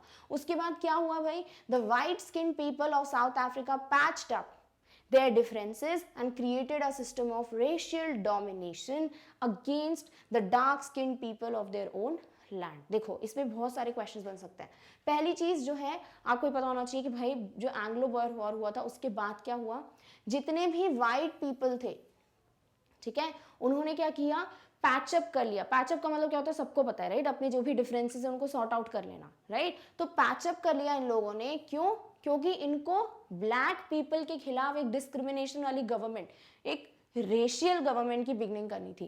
तो यहाँ क्या लिखा है कि उन्होंने एक racial discrimination, racial domination, right, oppression, इन सब की चीजें जो है स्टार्ट कर दी, किसके खिलाफ, ब्लैक पीपल के खिलाफ। और वो भी कौन से, डार्क स्किन यानी ब्लैक पीपल, कहाँ के, उनके खुद के लैंड के, ठीक है। तो बहुत सारे क्वेश्चंस हो सकते हैं। सबसे पहली चीज कि एंग्लो वॉर के बाद क्या हुआ, राइट, तो white skin people patched up there differences, created what, a racial domination, या बोल सकते हो अ रेशियल गवर्नमेंट, ठीक है, अगेंस्ट व्हाट, ब्लैक पीपल, कहाँ के, of their own land. Clear. Next आपसे पूछा जा सकता है पैचअप का मतलब क्या है, तो सॉर्ट आउट डिफरेंसेस। अब कोई भी वर्ड होगा जो पैचअप से रिलेटेड होगा उसका मीनिंग ये होना चाहिए कि भाई अपने डिफरेंसेस, अपने प्रॉब्लम्स को सॉल्व कर लेना, ठीक है, सब कुछ ठीक कर लेना, वो हो गया। नेक्स्ट आपको यहाँ पे क्या पूछ सकते हैं कि डार्क स्किन का मतलब क्या है भाई, ब्लैक पीपल। व्हाइट स्किन्ड का मतलब क्या है? White people. Very easy, right? तो ये सब क्वेश्चन है जो पॉसिबल है। Next is the structure they created form the basis of one of the harshest, most inhumane societies the world has ever known. पूछ सकते हैं कि भाई after Anglo Boer war the structure created was dash, ठीक है? तो it was what? Harshest, सबसे बुरा, देन सबसे ज्यादा इनह्यूमेन यानी कि जिसमें ह्यूमैनिटी नहीं है, लैक ऑफ ह्यूमैनिटी, जो कि पूरे वर्ल्ड की बात हुई है, यानी ऐसी सोसाइटी पूरे वर्ल्ड में भी कभी नहीं बनी होगी जैसा स्ट्रक्चर, जैसी सोसाइटी का फॉर्मेशन व्हाइट पीपल ने साउथ अफ्रीका में किया था after Anglo Boer war. Clear? तो there are I should say an number of questions जो कि यहाँ पे फॉर्म हो सकते हैं, राइट, इस एक्सट्रैक्ट पे। चलिए कुछ सैम्पल क्वेश्चंस हम अब सॉल्व करने की कोशिश करते हैं। ओके, आगे भी एक्सट्रैक्ट है, ये भी देखिए। चलिए, now in the last decade of the 20th century and my own 8th decade as a man, यानी कि अब जो लास्ट डेकेड है 20th सेंचुरी का, जो आखिरी के 10 साल हैं, वो क्या है भाई? वो नेल्सन मंडेला का 8th डेकेड है। पहले भी डिस्कस कर चुकी हूँ, 8th का मतलब 8, डेकेड का मतलब 10, यानी कि नेल्सन मंडेला को 80 ईयर्स हो चुके हैं, बॉर्न हुए तब की बात हो रही है, ठीक है? As a man that system had been overturned. Overturned का मतलब यानी ये पेन है, ठीक है, मैं बोलूँ ओवरटर्न यानी कि पूरी तरीके से घुमा देना, यानी क्या हो गया? ऑपोजिट। पहले ये जो टिप थी वो नीचे थी, अब मैं ओवरटर्न कर दूंगी तो ये टिप ऊपर हो जाएगी, ठीक है? तो ओवरटर्न का मतलब opposite. forever and replaced by one that recognized the rights and freedoms of all peoples regardless of the color of their skin. और फाइनली क्या हुआ? पहले जहां डिस्क्रिमिनेशन हो रहा था, अब वो गवर्नमेंट पूरी तरीके से चेंज हो चुकी है। कब? लास्ट डेकेड या फिर 8 डेकेड ऑफ नेल्सन मंडेला की लाइफ में। अब क्या हो गया भाई? अब डिस्क्रिमिनेशन नहीं होता है, बल्कि एक ऐसी सोसाइटी का फॉर्मेशन हो चुका है जहां पर राइट्स और फ्रीडम्स जो हैं वो रेस या कलर के बेसिस पे डिफाइन नहीं होते हैं। हर किसी के लिए सेम राइट, सेम फ्रीडम है। Clear? That day had come about through the unimaginable sacrifices of thousands of my people whose suffering and courage can never be counted or repaid. क्या बोल रहे? फाइनली वो दिन आ गया। वो दिन कौन सा? जिस दिन डेमोक्रेटिक गवर्नमेंट का फॉर्मेशन हुआ, जब अनइमेजिनेबल सैक्रिफाइसेस, यानी जिनका सोच नहीं सकते। तो अनइमेजिनेबल की सिनोनिम्स एंटोनिम्स पता होना चाहिए, राइट? अनइमेजिनेबल यानी जो सोचा नहीं जा सकता, ठीक है? फिर सैक्रिफाइस तो सबको पता है, राइट, कि जो भी उन्होंने त्याग किए अपने। क्लियर? थाउजेंड्स ऑफ पीपल यहाँ इंडिकेट क्या कर रहा है? वो लोग जिन्होंने इस इस डिस्क्रिमिनेशन के खिलाफ फाइट किया, वो साउथ अफ्रीकन पेट्रियट्स, उन्हें सिग्निफाई करती है line thousands of my people whose suffering and courage can never be counted or repaid. Obviously भाई वो लोग जो हैं अपनी जान गवा चुके थे, they lost their lives just for the sake of freedom, तो उनके जितने भी बोल सकते हो सैक्रिफाइसेस थे उन्हें आप रीपे नहीं कर सकते, राइट? वापस नहीं लौटा सकते, क्योंकि उन्होंने अपनी लाइफ ही खो दी, तो अब कहाँ से रीपे करोगे? क्लियर? तो यहाँ पे पूरे क्वेश्चन हमें समझ आ रहे हैं कि भाई कौन कौन से क्वेश्चन की पॉसिबिलिटी है। चलिए अब कुछ क्वेश्चन करते हैं। What happened after Anglo-Boer War? हमें पता है भाई Anglo-Boer War के बाद बहुत सारी चीजें हुई। पहली चीज, white people patched up their differences. दूसरा, they started a discriminating society, they started racial domination. किसके खिलाफ? Against black people of their own land. तो ये चारों चीजों में से जो भी ऑप्शन में होगा that would be our correct answer. System of racial discrimination erected by white people. Erected मतलब चालू किया, स्टार्ट किया, ठीक है? A system of racial discrimination erected by black people, erected by people of South Africa, gender discrimination erected by white people. तो भाई अगर देखें तो पहला ऑप्शन में ही सारे हमको मिल चुके थे टर्म्स, बट एक ऑप्शन पढ़ना जरूरी है। तो यहाँ देखो सिर्फ ब्लैक पीपल की बात हुई है, तो अगेंस्ट नहीं है, लिखा है बाय, यानी ब्लैक पीपल ने स्टार्ट किया डिस्क्रिमिनेशन नहीं। यहाँ पर दिया है by people of South Africa, नहीं, साउथ अफ्रीका में तो ब्लैक पीपल भी आते हैं, राइट? तो पूरे लोगों ने नहीं स्टार्ट किया, सिर्फ व्हाइट पीपल ने किया। फिर जेंडर, यहाँ जेंडर की बात नहीं हो रही है, बात हो रही है रेशियल डिस्क्रिमिनेशन की, यानी करेक्ट ऑप्शन हमारा ऑप्शन ए है, जहाँ racial discrimination by white people सबकी बात हो रही है। क्लियर? यानी option 1 is the correct answer for the first question. Clear? Alright, next question is on what basis the structure of new government created, यानी किस बेसिस पे एक नई गवर्नमेंट बनी है वो हमको देखना है। चलिए ऑप्शंस देखते हैं। That recognize the freedoms of all people regardless of the color of their skin, that recognize the rights and freedoms of all people regardless of the gender, इसकी बात गलत है भाई, जेंडर की बात ही नहीं हो रही। That recognize the rights and freedoms of all people regardless of the color of the skin, that recognize the rights of all people regardless of the color of the skin, यानी colour की बात तीनों option में हुई है, rights और freedoms दो अलग अलग बात हो रही है। हमें पता है ऑप्शन में दोनों की बात हुई है, और अगर आपको एक ऐसा ऑप्शन मिल रहा है जिसमें दोनों वर्ड्स आ रहे हैं तो why to go for other two options, right. तो यहाँ सिर्फ फ्रीडम्स की बात हुई है, यहाँ पर राइट्स मिसिंग है, और यहाँ पर राइट्स गिवन है, यहाँ पर फ्रीडम वर्ड मिसिंग है, ठीक है। इसलिए करेक्ट कंप्लीट ऑप्शन कौन सा है हमारा, ऑप्शन नंबर सी, जो बोलता है राइट्स भी, फ्रीडम्स भी, और कलर को रिगार्डलेस, यानी कि कलर को ध्यान में रखते हुए नहीं थी गवर्नमेंट। क्लियर। तो करेक्ट ऑप्शन क्या है, option C for the question second. Clear, all right. Next question है पिक द वर्ड। आ गया भाई आपका वोकैबुलरी वाला question. Pick the word in the passage which has the same meaning as submerged. Submerged का मतलब क्या होता है, देखो मर्ज्ड का मतलब जुड़ जाना, राइट, और सब का मतलब क्या होता है, आपको अगर नहीं पता सबका मतलब, तो यहाँ पर हम सब हेडिंग से इसे कंपेयर कर सकते हैं। सब हेडिंग का मतलब क्या होता है, देखो ये जो ऊपर गिवन है आपको, ये क्या है, मेन हेडिंग, और इसी के अंडर आपको एक और हेडिंग गिवन है, वो है एक्सट्रैक्ट बेस्ड क्वेश्चंस। तो ये क्या हो जाएगी आपकी सब हेडिंग। क्लियर, यानी सब का मतलब मेन के नीचे, यानी सबमर्ज्ड का मतलब कोई चीज जो हम नीचे बात कर रहे हैं, ठीक है। ये अब सबमर्ज्ड का मतलब आप इस चीज से भी देखते हो कि जब हम पानी में डूबने की बात करते हैं, ठीक है, जैसे ship submerged under the water, यानी कि जो शिप थी, जो जहाज था, वो कहाँ, वो पानी में डूब गया, तो पानी के नीचे, ठीक है। तो समथिंग जो कि हम बोल रहे हैं नीचे की बात हो रही, ठीक है। तो कुछ ऐसा वर्ड जो कि इस मीनिंग को सिग्निफाई करेगा वो हो जाएगा सबमर्ज से रिलेटेड। क्लियर। पहला है ओवरटर्न। ओवरटर्न बोलता है कॉन्ट्रास्ट, ऑपोजिट, पूरी तरीके से चेंज हो जाना। तो यहाँ चेंज की बात नहीं हुई है, फ्लिप होने की बात नहीं हुई है, यहाँ पर सबमर्ज्ड की बात हुई है, तो this option is wrong. Next patched. भाई पैच्ड का मतलब हमको पता है कि सारे डिफरेंसेस सॉर्ट कर लेना, राइट, एक साथ हो जाना। तो सबमर्ज और पैच्ड बहुत ही ऑपोजिट है, ठीक है। Next is overwhelmed. ओवरवेल्ड मतलब बिल्कुल इतनी ज्यादा खुशी कि खुशी, अपन ने क्या बोला था, हैप्पीनेस से अपन पूरी तरीके से भरपूर, यानी happiness is on the top of us. तो समझ आ रहा है, नहीं अपन हैप्पीनेस के नीचे दब गए हैं, इतने खुश हैं अपन कि और कुछ है ही नहीं, ठीक है। पूरी तरीके से we are happy covered with happiness. तो यहाँ बोल सकते हो हाँ सबमर्ज्ड, यानी पूरी तरीके से पानी के अंदर डूब जाना या डूब जाना सॉर्ट ऑफ, और वहीं पे हम ओवरवेल्म की भी बात कर रहे हैं, तो सॉर्ट ऑफ हम कनेक्ट कर सकते हैं विद दिस मीनिंग। तो इसे रखते हैं, अगर नेक्स्ट ऑप्शन ज्यादा क्लोज होगा तो वो चूज कर लेंगे। Next is inhuman. भाई इनह्यूमन का तो मतलब ही अलग है, जहाँ इंसानियत ना हो, राइट, लैक ऑफ ह्यूमैनिटी। तो ये ऑप्शन तो गलत है, यानी ओनली ऑप्शन जो कि कहीं ना कहीं इस वर्ड से रिलेट कर पा रहा है वो है ओवरवेल्म्ड। क्लियर। तो अब तो सॉल्व कर रहे थे तो समझ आ गया, अब आपको ये भी पता चल गया कि कुछ ऐसे वर्ड्स भी हो सकते हैं जो एग्जैक्ट नहीं, पैसेज मतलब यहाँ आप पैसेज में नहीं बोल सकते कि I was submerged, right, Nelson Mandela ने ये नहीं बोला, बट कहीं ना कहीं सबमर्ज्ड और ओवरवेल्म्ड का मीनिंग रिलेट हो पा रहा है, तो ऐसे क्वेश्चंस भी आपको आ सकते हैं। क्लियर, कि जो मीनिंग पैसेज में भले ही नहीं बैठ रहा हो, बट जनरल लाइफ में अगर मीनिंग्स कनेक्टेड हैं, you can also get a question of this sort. Clear. तो यहाँ पर सबमर्ज्ड और ओवरवेल्म्ड कहीं ना कहीं दे आर कनेक्टेड, तो हम बोल सकते हैं option C is the correct answer. Clear, all right. Next question is what is the meaning of the phrase to patch up the differences.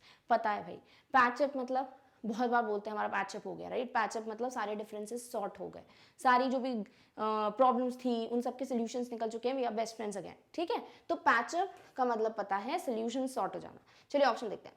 To settle some project, नहीं ऐसा कुछ नहीं होता। टू प्लेज, ओथ लेना की बात होती है कि यहाँ पे, नहीं। To settle some dispute, settle मतलब ठीक कर लेना, ठीक है। डिस्प्यूट मतलब लड़ाई, ठीक है। तो लड़ाइयाँ ठीक हो गई मतलब सॉल्यूशंस आ गए, सब कुछ ठीक हो गया। तो yes this is somewhere related to this. Last option to start, नहीं भाई किसी चीज को स्टार्ट करने की बात नहीं हो रही है, यहाँ पर करेक्ट ऑप्शन हो गया टू सेटल सम डिस्प्यूट, यानी वाइट पीपल जो थे उनके जितने भी झगड़े थे, कॉन्फ्लिक्ट्स हुए, आर्ग्यूमेंट्स हुए, प्रॉब्लम्स हुए, उन सबको उन्होंने सेटल कर लिया, और ब्लैक पीपल के खिलाफ ही एक साथ एक रेशियल डोमिनेशन स्टार्ट कर दी। तो यहाँ पर वाइट पीपल पैच्ड अप, यानी they sort out there differences. Clear, all right. Next जो आपका एक्सट्रैक्ट है वो है the policy of apartheid created a deep and lasting wound in my country and my people. Nelson Mandela क्या बोल रहे हैं कि भाई ये जो एपार्थाइड का सिस्टम था, अब आपको पता है एपार्थाइड का मतलब एक ऐसा सिस्टम जिसमें रेस या कलर पे बेस पे डिस्क्रिमिनेशन होता है, ठीक है। क्या किया इन्होंने, डीप एंड लास्टिंग वूंड, यानी बहुत ही गहरा और हमेशा के लिए रहने वाला वूंड यानी कि चोट जो है वो इस एपिथेट सिस्टम ने पहुंचाई है। किसको? In my country and my people, यानी हमेशा के लिए साउथ अफ्रीका पे एक बोल सकते हो एक ये चीज़ तो रहेगी लोगों के दिमाग में कि एपिथेट नाम का सिस्टम था और उनकी वजह से जो भी प्रॉब्लम्स होती थी उन्होंने कहीं ना कहीं गहरा घाव जिसे आप बोलते हो हिंदी में which is deep and lasting wound create किया है। Clear? All of us will spend many years, if not generations, recovering from the profound hurt. और बोल सकते हैं कुछ जनरेशंस नहीं बट बहुत साल तो जरूर लगने वाले हैं इस प्रोफाउंड मतलब बहुत वाइड, बहुत बड़ी जो चोट लगी है, हर्ट हुए हैं ये लोग, उस चोट को ठीक करने में, उस घाव को ठीक करने में, ट्रीट करने में कुछ साल तो जरूर लगेंगे। But the decades of operation and brutality had another unintended effect and that was that it produced the, अब ये नाम बाद में पढ़ते हैं, ठीक है, इतना समझते हैं। देखो क्या लिखा है, बट जो डेकेड्स यानी जो सालों साल क्या हुआ है, ऑपरेशन मतलब कि ये जो व्हाइट पीपल हैं ब्लैक पीपल के क्या कर रहे थे, दबाव रख रहे थे, राइट, इन लोग को नीचा दिखाते थे, that is what operation. And brutality यानी बहुत क्रूअल बिहेव करना, बहुत बुरा बिहेवियर करना, that is what brutality. Had another unintended यानी कि जो होना नहीं चाहिए था, राइट, यानी यहाँ पर जो डोमिनेशन करते थे व्हाइट पीपल, उनका जो इंटेंशन था वो क्या था, ब्लैक पीपल को नीचा दिखाना, राइट, बट यहाँ पर जो इंटेंशन के ऑपोजिट हुआ वो क्या हो जाएगा, अनइंटेंडेड, ठीक है, जो इंटेंशन नहीं था। और वो क्या था कि भाई ऐसे कुछ लोगों को का जन्म हुआ, जन्म इन द सेंस ऐसा नहीं कि लोग पैदा हुए थे, मतलब ये जो पेट्रियट्स की बोल सकते हो बर्थ हुई, जो देशभक्त की जो बर्थ हुआ है वो हुआ इस बोल सकते हो डोमिनेशन की वजह से, इस ऑपरेशन की वजह से। क्लियर? और व्हाइट पीपल का बिल्कुल भी इंटेंशन नहीं था कि ऐसे लोगों का कुछ हो भाई, ठीक है। तो ये क्या था, एक अनइंटेंडेड इफेक्ट, अनइमेजिन्ड इफेक्ट बोल सकते हो। कौन कौन थे वो, Oliver Tambos, the Walter Sisulus, the chief Luthulis and Yusuf Dadoos, the Bram Fischers, the Robert Sobukwes, इन सबके बहुत सारे नाम आपको गिवन है, राइट, जो कि क्या है, पेट्रियट्स हैं, हम ऑलरेडी डिस्कस कर चुके हैं। तो ये सारे patriots of a time, man of such extraordinary courage, और इतना ज्यादा उनमें हिम्मत था। एक्स्ट्रा ऑर्डिनरी हिम्मत क्यों? क्योंकि करेज हर किसी में होता है, बट इतना ज्यादा एक्स्ट्रा ऑर्डिनरी करेज होना कि भाई जेल भी चले जाएं, अपनी लाइफ खो दें just for the freedom of other people, वो नहीं देखने को मिलता। तो it is what, extra ordinary, ठीक है। विजडम यानी इंटेलिजेंस, एंड जेनरोसिटी यानी कि इतने ज्यादा जेनरस होना, इतना ज्यादा बड़ा दिल होना। Clear? And they like may never be known again, और वैसे लोग जो हैं अब वापस मिले ऐसा हो नहीं सकता, क्योंकि अब तो फ्रीडम मिल गई ना। तो ये ऑपरेशन जब तक नहीं होगा तब तक बोला था वो हाइट ऑफ कैरेक्टर, यानी ऐसे लोगों का जन्म नहीं होगा। Clear? Perhaps it requires such depths of operation to create such heights of character. ये ऑलरेडी हम डिस्कस कर चुके हैं भाई, जितना कोई दबाता है किसी को उतना ज्यादा वो ऊपर उठ के आते हैं, राइट, यानी कि जितना ज्यादा डेप्थ, जितना ज्यादा डीप में ऑपरेशन होगा, डोमिनेशन होगा, उतने ज्यादा ऐसे पेट्रियट्स, देशभक्त जो है वो उठ के आते हैं, ठीक है। तो that is what height of character. Clear? My country is rich in the minerals and James that lie beneath it's soil. South Africa जो है बहुत ज्यादा फेमस है for the James and the minerals, जो भी हीरे वगैरह होते हैं जो कि सॉइल के नीचे हैं। But I have always known that it's greatest wealth, but Nelson Mandela के हिसाब से जो सबसे बड़ी जो बोल सकते हो वेल्थ है साउथ अफ्रीका की, जो सबसे ज़्यादा फेमस या सबसे ज़्यादा रिच चीज़ है वहाँ की, वो क्या है, इज इट्स पीपल, वहाँ के लोग।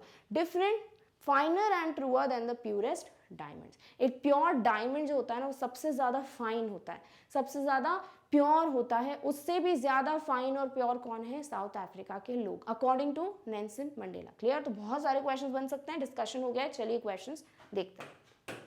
फर्स्ट क्वेश्चन है, what did the policy of apartheid create. अब अपार्थाइड क्या है भाई, रेशियल डिस्क्रिमिनेशन, राइट। चलिए, कॉन्फिडेंस, कॉन्फ्लिक्ट्स, हैप्पीनेस, वूंड। अब यहाँ पर जो भी पॉजिटिव होगा वो तो हटा दोगे, राइट, क्योंकि अपार्थाइड से कुछ पॉजिटिव तो होने नहीं वाला। तो confidence is positive, removed.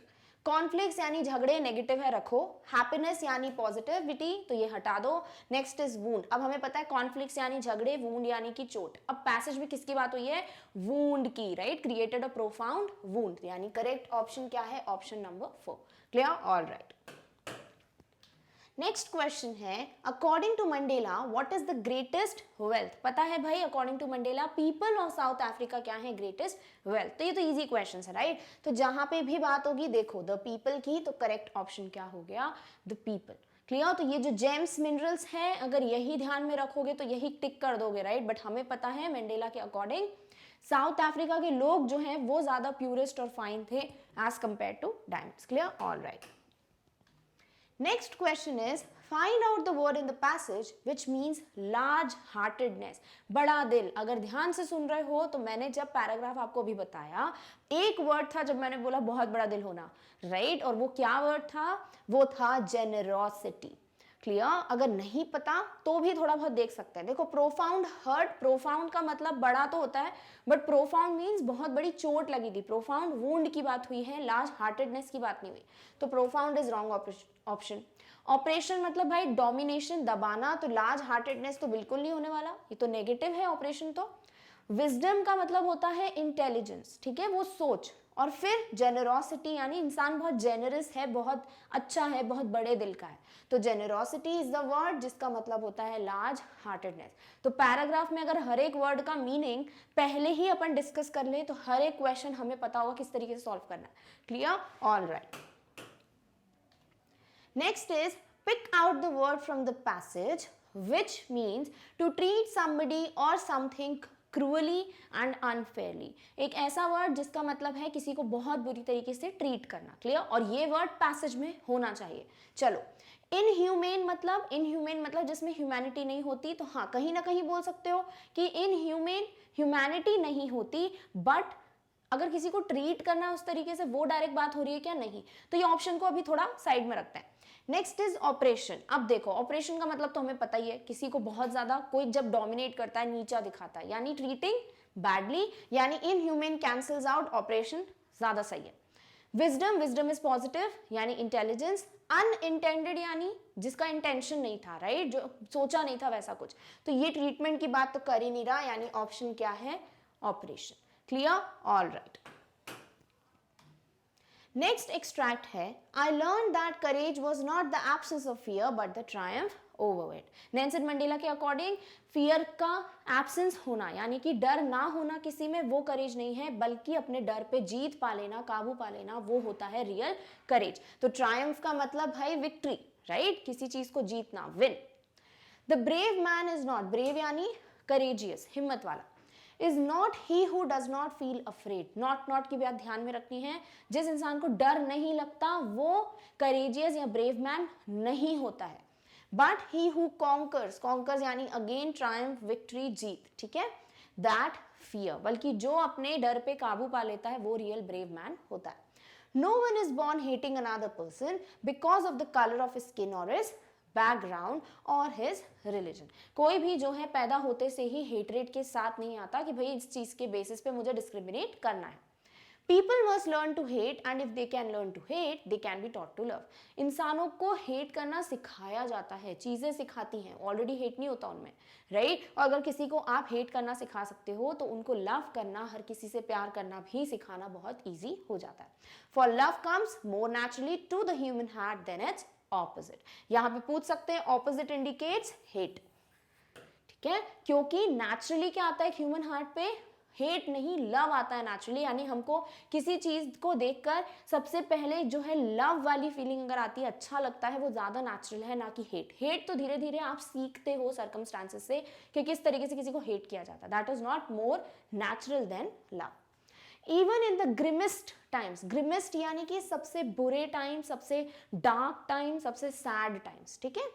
In prison, कहाँ? जेल में. When my comrades and I were pushed to our limits, जब जितने भी लोग नेल्सन मंडेला के साथ थे, पेट्रियट्स थे जितने भी साउथ अफ्रीका के जो फ्रीडम के लिए फाइट कर रहे थे वो, और नेल्सन मंडेला जब कहाँ थे? प्रिजन में. आई वर पुश टू आवर लिमिट्स, तो ये लोग जब जो है लिमिट्स तक, यानी इतना टॉर्चर किया जाता था कि जब लिमिट क्रॉस हो जाए उतना torture, I would see a glimmer of humanity. तभी मुझे एक थोड़ा बहुत बोल सकते हैं साइन, एक छोटा सा साइन किसका दिखता था? ह्यूमैनिटी का, इंसानियत का, in one of the guards. यानी एक कोई गार्ड था वहाँ का जिसको बहुत बुरा लगता था अंदर से, या कहीं ना कहीं थोड़ा बहुत बुरा तो लगता था उसको जब इन लोगों को टॉर्चर किया जाता था. तो वो एक छोटी सी ह्यूमैनिटी जो है उनको दिखती थी नेल्सन मंडेला को एक गार्ड में.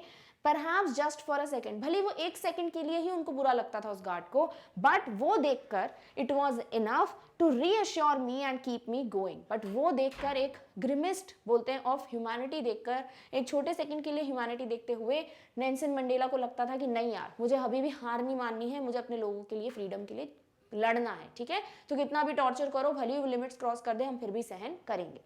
Man's goodness is a flame that can be hidden but never extinguished. हर एक ह्यूमन बीइंग, हर एक इंसान में एक अच्छाई की जो फ्लेम होती है, ठीक है, वो छुपी हुई हो सकती है पर बुझ गई हो ऐसा नहीं होता, यानी हर किसी में अच्छाई होती है बट वो कहीं ना कहीं छुप जाती है। क्लियर? तो ये सब कुछ लाइंस थी, इनमें कुछ ही क्वेश्चंस हैं जो बन सकते हैं इस एक्सट्रैक्ट पे। चलिए हम धीरे धीरे वो क्वेश्चंस को डिस्कस करते हैं।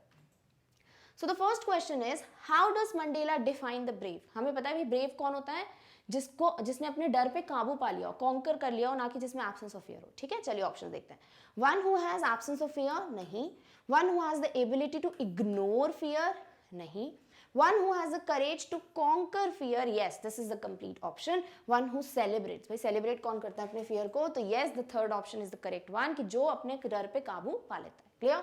All right, next question.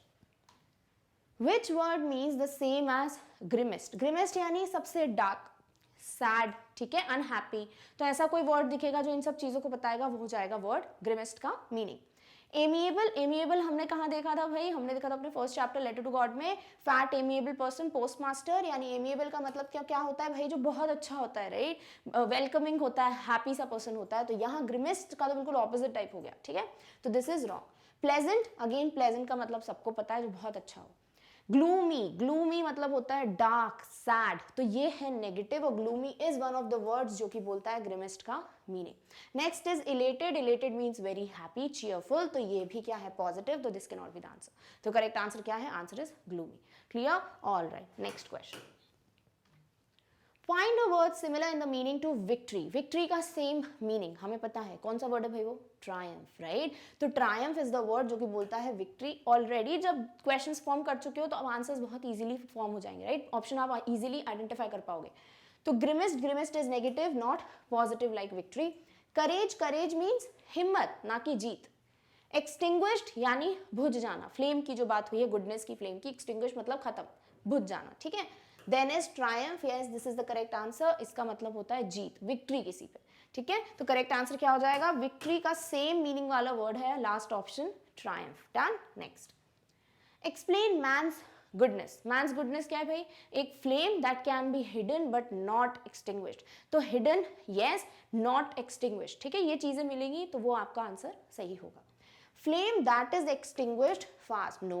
A flame that is hidden but extinguished, but not चाहिए यहाँ पर, तो this is what wrong option. Next, a flame that is extinguished, नहीं, extinguished तो है ही नहीं, negative, ठीक है, देख रहे हो कितना घुमा फिरा के बन गए ऑप्शंस, कहीं ना कहीं तो फंसोगे पक्का, ठीक है, तो ध्यान से पढ़ो। A flame that is hidden but not extinguished, ठीक है, hidden का yes है, is hidden, और extinguishing का no है, yes, this is the correct option. Clear? तो करेक्ट आंसर क्या होगा, वो फ्लेम जो कि छुपी हुई है but not extinguished. Clear? All right.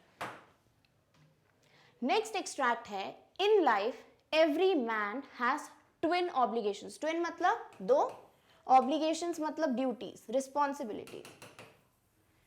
तो ऑब्लिगेशन का अगर सिनोनिम या एंटोनिम आएगा तो आपको पता होगा, राइट। रिस्पॉन्सिबिलिटीज जो भी आपके कर्तव्य हैं उसे आप बोलते हो ऑब्लिगेशन, ठीक है। Obligations to his family, his friends, his wife and children. पहला ऑब्लिगेशन क्या है भाई, अपनी फैमिली, पेरेंट्स, वाइफ, चिल्ड्रन के लिए। नेक्स्ट ऑब्लिगेशन क्या है, for his people, community, country, जहां वो रहता है वहां के लोग, वहां की कम्युनिटी, वहां उस देश के लिए, ठीक है। In a civil and humane society, civil मतलब नैतिक, इंसानियत भरा, ह्यूमैनिटी वाला, ठीक है। तो जो एक नॉर्मल ह्यूमन सोसाइटी होती है जहां इन ह्यूमैनिटी की कोई जगह नहीं है, each man is able to fulfil those obligations. हर एक इंसान ये ऑब्लिगेशंस फुलफिल कर पाता है जहां पर क्या हो, हर जगह ह्यूमैनिटी हो, right, according to his own inclinations and abilities. अपने जो बोलते हैं झुकाव के हिसाब से, यानी जो आपके दिमाग में है, बोल सकते हो जो अपने इंटेंशंस हैं उस हिसाब से, वो हो जाएगा इंक्लिनेशन। और एबिलिटीज यानी जितनी आप में स्किल्स हैं, आप में ताकत है, उस हिसाब से ये दोनों ऑब्लिगेशंस जो है कोई भी इंसान फुलफिल कर सकता है इफ ही और she lives in a society which is human. Clear?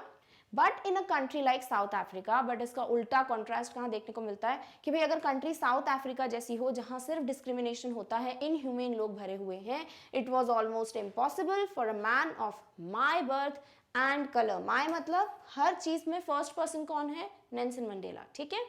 तो ये बिल्कुल इम्पॉसिबल था किसके लिए, नेल्सन मंडेला और उनके जैसे लोगों के लिए, यानी ब्लैक पीपल के लिए, right, to fulfil both of those obligations. दोनों ऑब्लिगेशंस, दोनों रिस्पॉन्सिबिलिटीज को फुलफिल करना एक ब्लैक पर्सन के लिए इन साउथ अफ्रीका बिल्कुल भी पॉसिबल नहीं था। In South Africa, a man of color who attempted to live as a human being was punished and isolated. South Africa में अगर कोई भी इंसान जो ब्लैक पीपल की कैटेगरी में आता है, वो इंसान जो है अगर नॉर्मल लाइफ, एक ह्यूमेन लाइफ जीने की कोशिश करता था नॉर्मल ह्यूमन बीइंग की तरह, तो उसको या तो पनिश करते थे या आइसोलेट यानी अलग कर दिया जाता था। क्लियर? यानी कि दोनों ऑब्लिगेशंस कौन कौन से हैं पता है, ऑब्लिगेशन का मतलब क्या है पता है, राइट? दोनों ऑब्लिगेशंस फुलफिल कौन कर सकता है? जहां पर ह्यूमैनिटी हो। बट साउथ अफ्रीका में ब्लैक पीपल के लिए ये पॉसिबिलिटी नहीं थी, और अगर कोशिश करते थे तो they were either punished or isolated. Clear? Alright. First question है, what are the obligations that every man has in his life? कौन से भाई? दो ऑब्लिगेशंस हैं, family, parents, child, wife. Next is community, people, country. ठीक है? Obligation to his friends, भाई friends की बात ही नहीं हुई है। Obligation to his desires, again not an option. Obligation to his family, to his community and country, कहीं ना कहीं ये सही है, right? Obligation to his family and to his society, society की बात नहीं हुई है, कम्युनिटी की बात हुई है आपके पैसेज में या एक्सट्रैक्ट में। तो करेक्ट ऑप्शन क्या है? Option C, obligation to family. इसी में पेरेंट्स, चाइल्ड, वाइफ इंक्लूडेड है, और कम्युनिटी जो है एक उठा लिया है पार्ट, कंट्री और पीपल नहीं लिखा। बट सबसे अप्रोप्रिएट ऑप्शन कौन सा? Option number C. Clear? Alright. Country भी मेंशन है, सॉरी, यानी कि आपके जो पीपल है वो कंट्री में ऑलरेडी इंक्लूडेड है, तो this is the correct option. Done? Alright. Next question, why was it impossible for a colored man, colored मतलब other than white people, black people, right, to discharge his obligations? क्यों था भाई इतना difficult? क्योंकि कोशिश करते थे तो पनिश्ड हो जाते थे या आइसोलेट हो जाते थे, राइट? तो इसीलिए इस डर से कोई भी अपने दोनों ऑब्लिगेशंस फुलफिल नहीं कर पाता था। So he will be isolated, yes. He will be punished, देखो दोनों चीजें अलग अलग दी हैं तो दोनों ही रॉन्ग हो जाएंगे क्योंकि दोनों सही है, right? So he will be isolated and punished, yes. He will be sentenced to death, no. This का मतलब फांसी पे चढ़ा देंगे, नहीं, ऐसा नहीं बोला। या तो पनिशमेंट मिलेगी या फिर अलग कर देंगे, आइसोलेट कर देंगे। तो this is the correct option.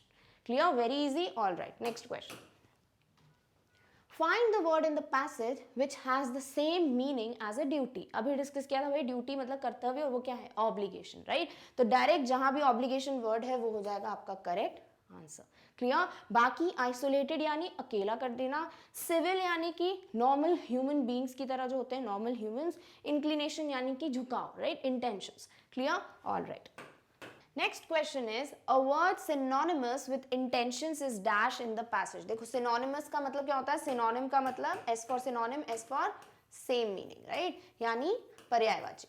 तो इंटेंशंस का सेम मीनिंग वाला वर्ड कौन सा है? ऑलरेडी 4-5 बार डिस्कस कर चुके हैं, इंक्लिनेशन, राइट? यानी कि जिस भी इंसान का इंटेंशन या इंक्लिनेशन होता है, जितना एबिलिटी होती है आगे गिवन था, वो उतने हिसाब से ऑब्लिगेशन अपने फुलफिल कर पाता है, राइट? तो जो भी वर्ड होगा इंक्लिनेशन, वो ऑप्शन हमारा सही होगा। तो ऑब्लिगेशन इज ड्यूटी, आइसोलेटेड यानी कि अलग कर देना, inclination is the correct option, और एबिलिटी क्या है? वो तो दूसरा पार्ट, ठीक है ना, किसी की क्षमता। तो इंक्लिनेशन और इंटेंशन यहां बोल सकते हो सिनोनिमस हैं इस एक्सट्रैक्ट में। Clear? Alright. Next question, next is the extract number 9। I was not born with a hunger to be free. I first person Nelson Mandela, ठीक है? मैं जो हूं बर्थ के साथ ही फ्रीडम के लिए नहीं पैदा हुआ था, ठीक है?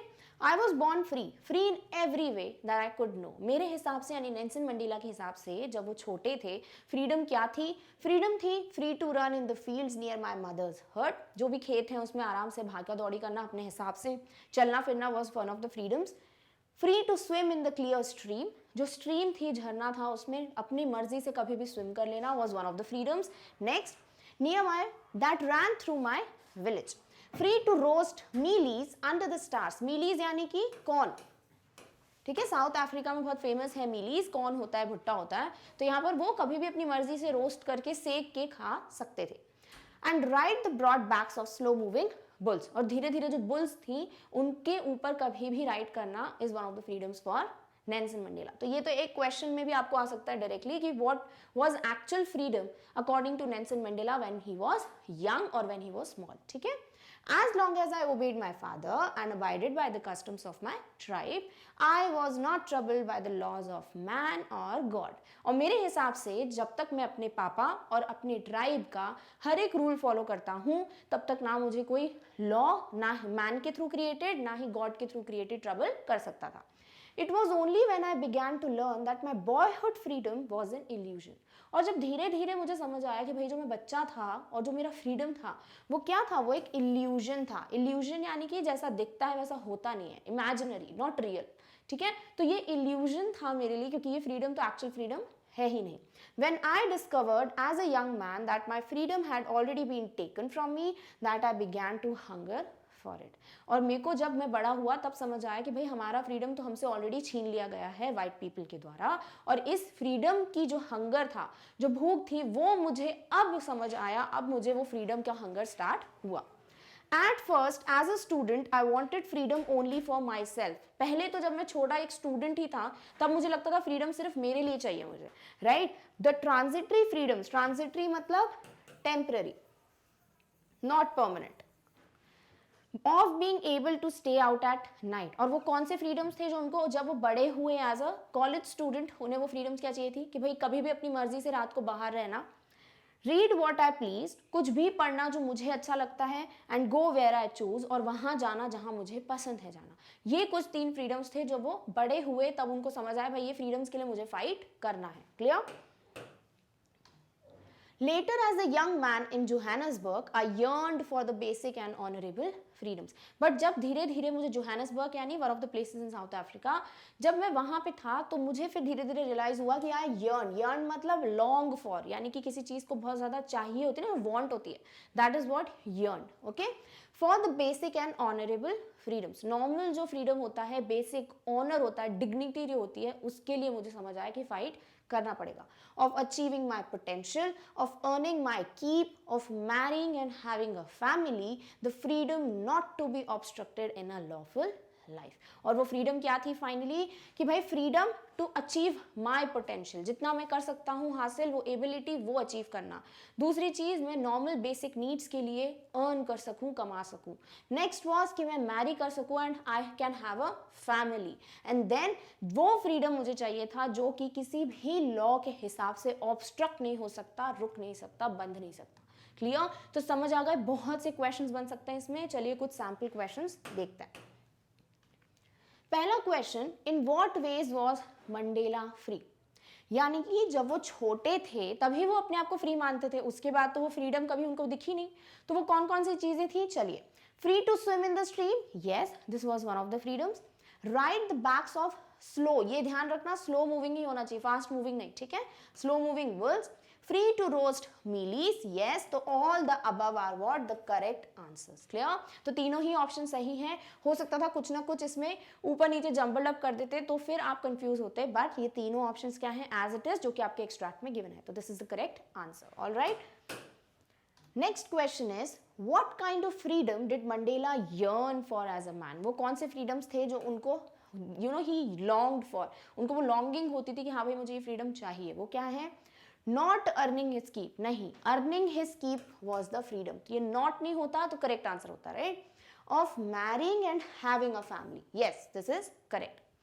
To be obstructed, to be नहीं, नॉट टू बी. बहुत ध्यान देना है, छोटे से वर्ड की वजह से आप बोल दोगे all of the above, but correct option क्या है, सिर्फ और सिर्फ second, of marrying and having a family. अगर वहां होता नॉट हट जाता और यहाँ नॉट लग जाता तो आपके सारे ऑप्शंस जो है वो करेक्ट होते. Clear? Alright. Next is, which of the words does not mean evolution. ध्यान में रखना है, डज नॉट बोला है, ठीक है. तो अगर नहीं पता इल्यूशन का मीनिंग तो प्रॉब्लम हो जाएगा. बट इल्यूशन का मीनिंग क्या होता है भाई, जो कि रियल नहीं है, जैसा दिखता है वैसा ना हो, राइट, इमेजिनरी. तो इल्यूशन का मतलब आपको पता होगा तो बहुत ईजी है. नहीं पता तो भाई ऑप्शंस वाली ट्रिक कोशिश करो कि 3 ऑप्शन जो सेम मीनिंग वाले होंगे वो आंसर नहीं होंगे, राइट. देखो मिराज, अब मिराज क्या होता है, अगर साइंस पढ़ी है तो हम डेजर्ट्स की बात करते हैं, राइट. जो डेजर्टेड एरियाज होते हैं, कैमल वगैरह जहाँ होते हैं, कि हमें ऐसा लगता है दूर से कि पानी है, राइट. बट साइंटिफिक वो क्या कहलाता है, मिराज, यानी आपको ऐसा लगता है बट ऐसा है नहीं, ठीक है. तो वो क्या होता है, मिराज यानी कि इल्यूजन, जैसा दिखता है वैसा होना. तो ये मिराज जो है वो सेम है एज इल्यूजन. हमसे पूछा है डज नॉट मीन, ठीक है.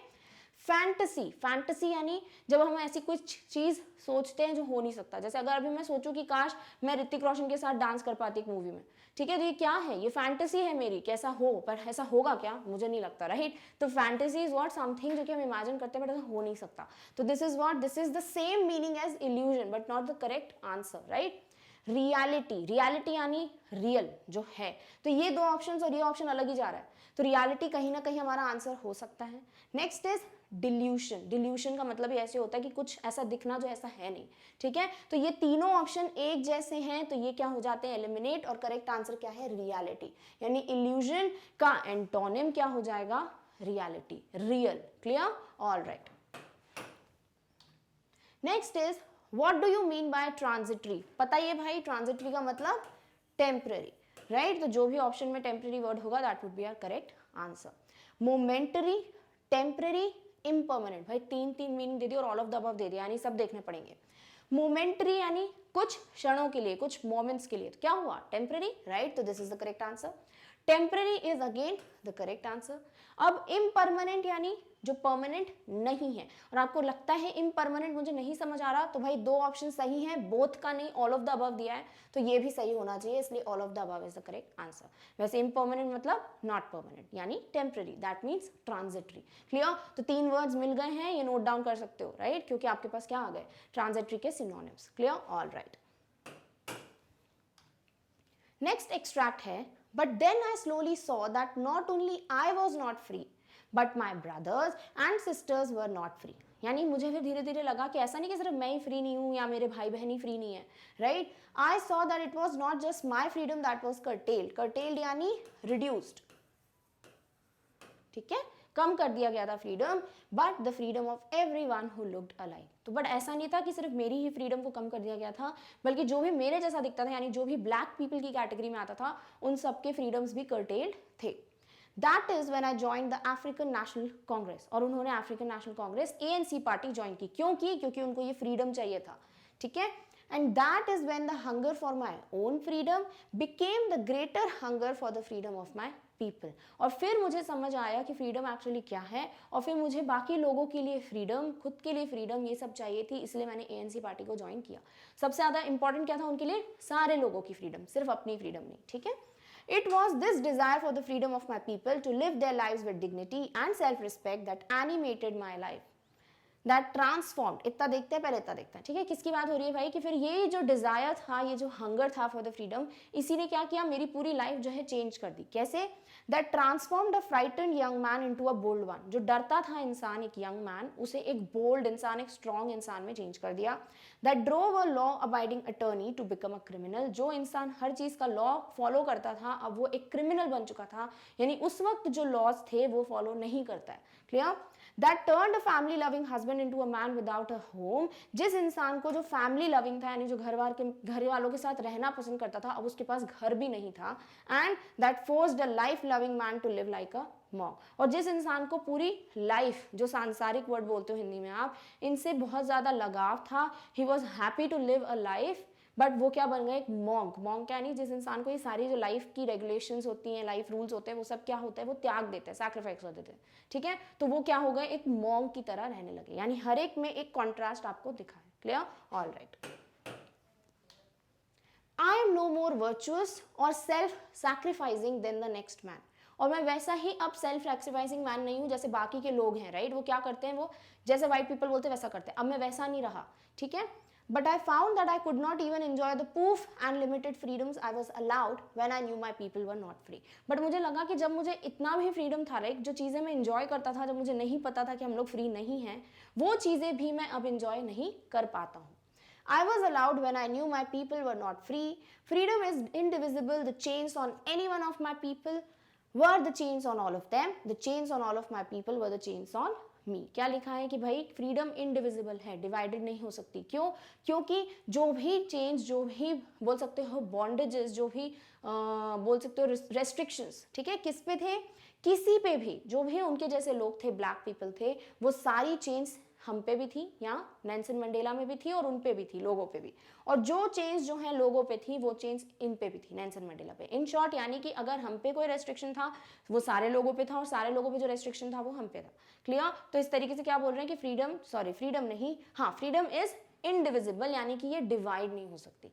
क्लियर? ऑल राइट, चलिए अब इस पे कुछ क्वेश्चंस करते हैं। पहला क्वेश्चन है, why did Mandela join the ANC party? क्योंकि उनको अपने लोगों के लिए फ्रीडम चाहिए थी।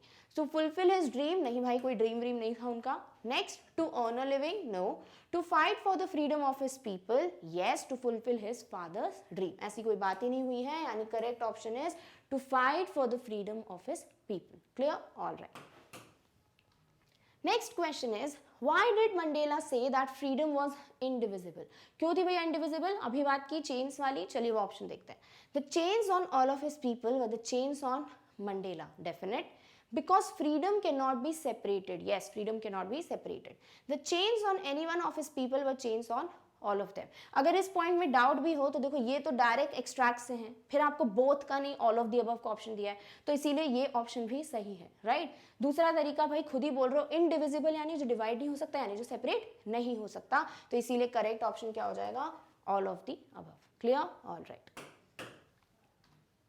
Find out the word with the same meaning curtailed. Cartel यानी रिड्यूस, तो जो भी वर्ड रिड्यूस की बात करेगा वो जाएगा कर्टेल, ठीक है। इंक्रीज तो एंटोनिम हो गया, सेम नहीं हुआ। वर्दी यानी कि जो लायक है, यहां पर ऐसी कोई बातचीत नहीं हो रही।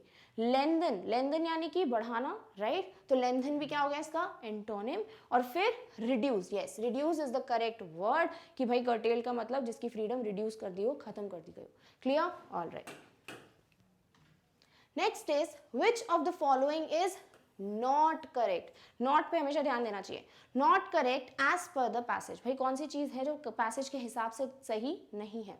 Transform the frightened young man into a bold one, ये तो सही है, राइट, यंग मैन फ्राइटेंड और bold one. Turn the family loving husband into a man without a home, yes, everything is correct.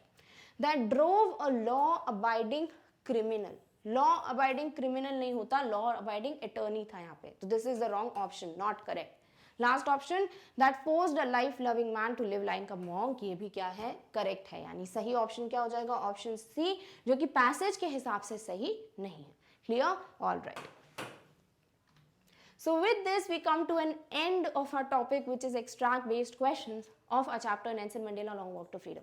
बहुत बड़ा चैप्टर है, इसीलिए जिस भी एक्सट्रैक्ट पे कितने वेरियस क्वेश्चंस बन सकते हैं वो सब हमने सॉल्व कर लिए, ठीक है। अब आपको क्या करना है, आपको जितने सिनोनिम्स एंटोनिम्स हो सकते हैं उतने इकट्ठे करो, ठीक है। हर एक वर्ड का मीनिंग अच्छे से समझो, ताकि आपके जो भी क्वेश्चंस एग्जाम में आए you are ready for it. Clear? तो मुझे लगता है भाई ऑलमोस्ट हम बहुत सारे क्वेश्चन सॉल्व कर चुके हैं, तो कहीं ना कहीं प्रिपरेशन तो 98% तो हो ही गई है। 2% क्या बचता भी आपका, वो कैप का पार्ट, ठीक है, वो आई होप आप लोग प्रैक्टिस कर रहे हो घर पे, so that you are all ready for your chapter second which is Nelson Mandela. Clear? All right, चलिए नेक्स्ट वीडियो में हम देखेंगे long answer type questions for the chapter 2। Till then take care of yourself, और इस topic की notes की link आपको description box में मिल जाएगी। Thank you so much for watching, bye.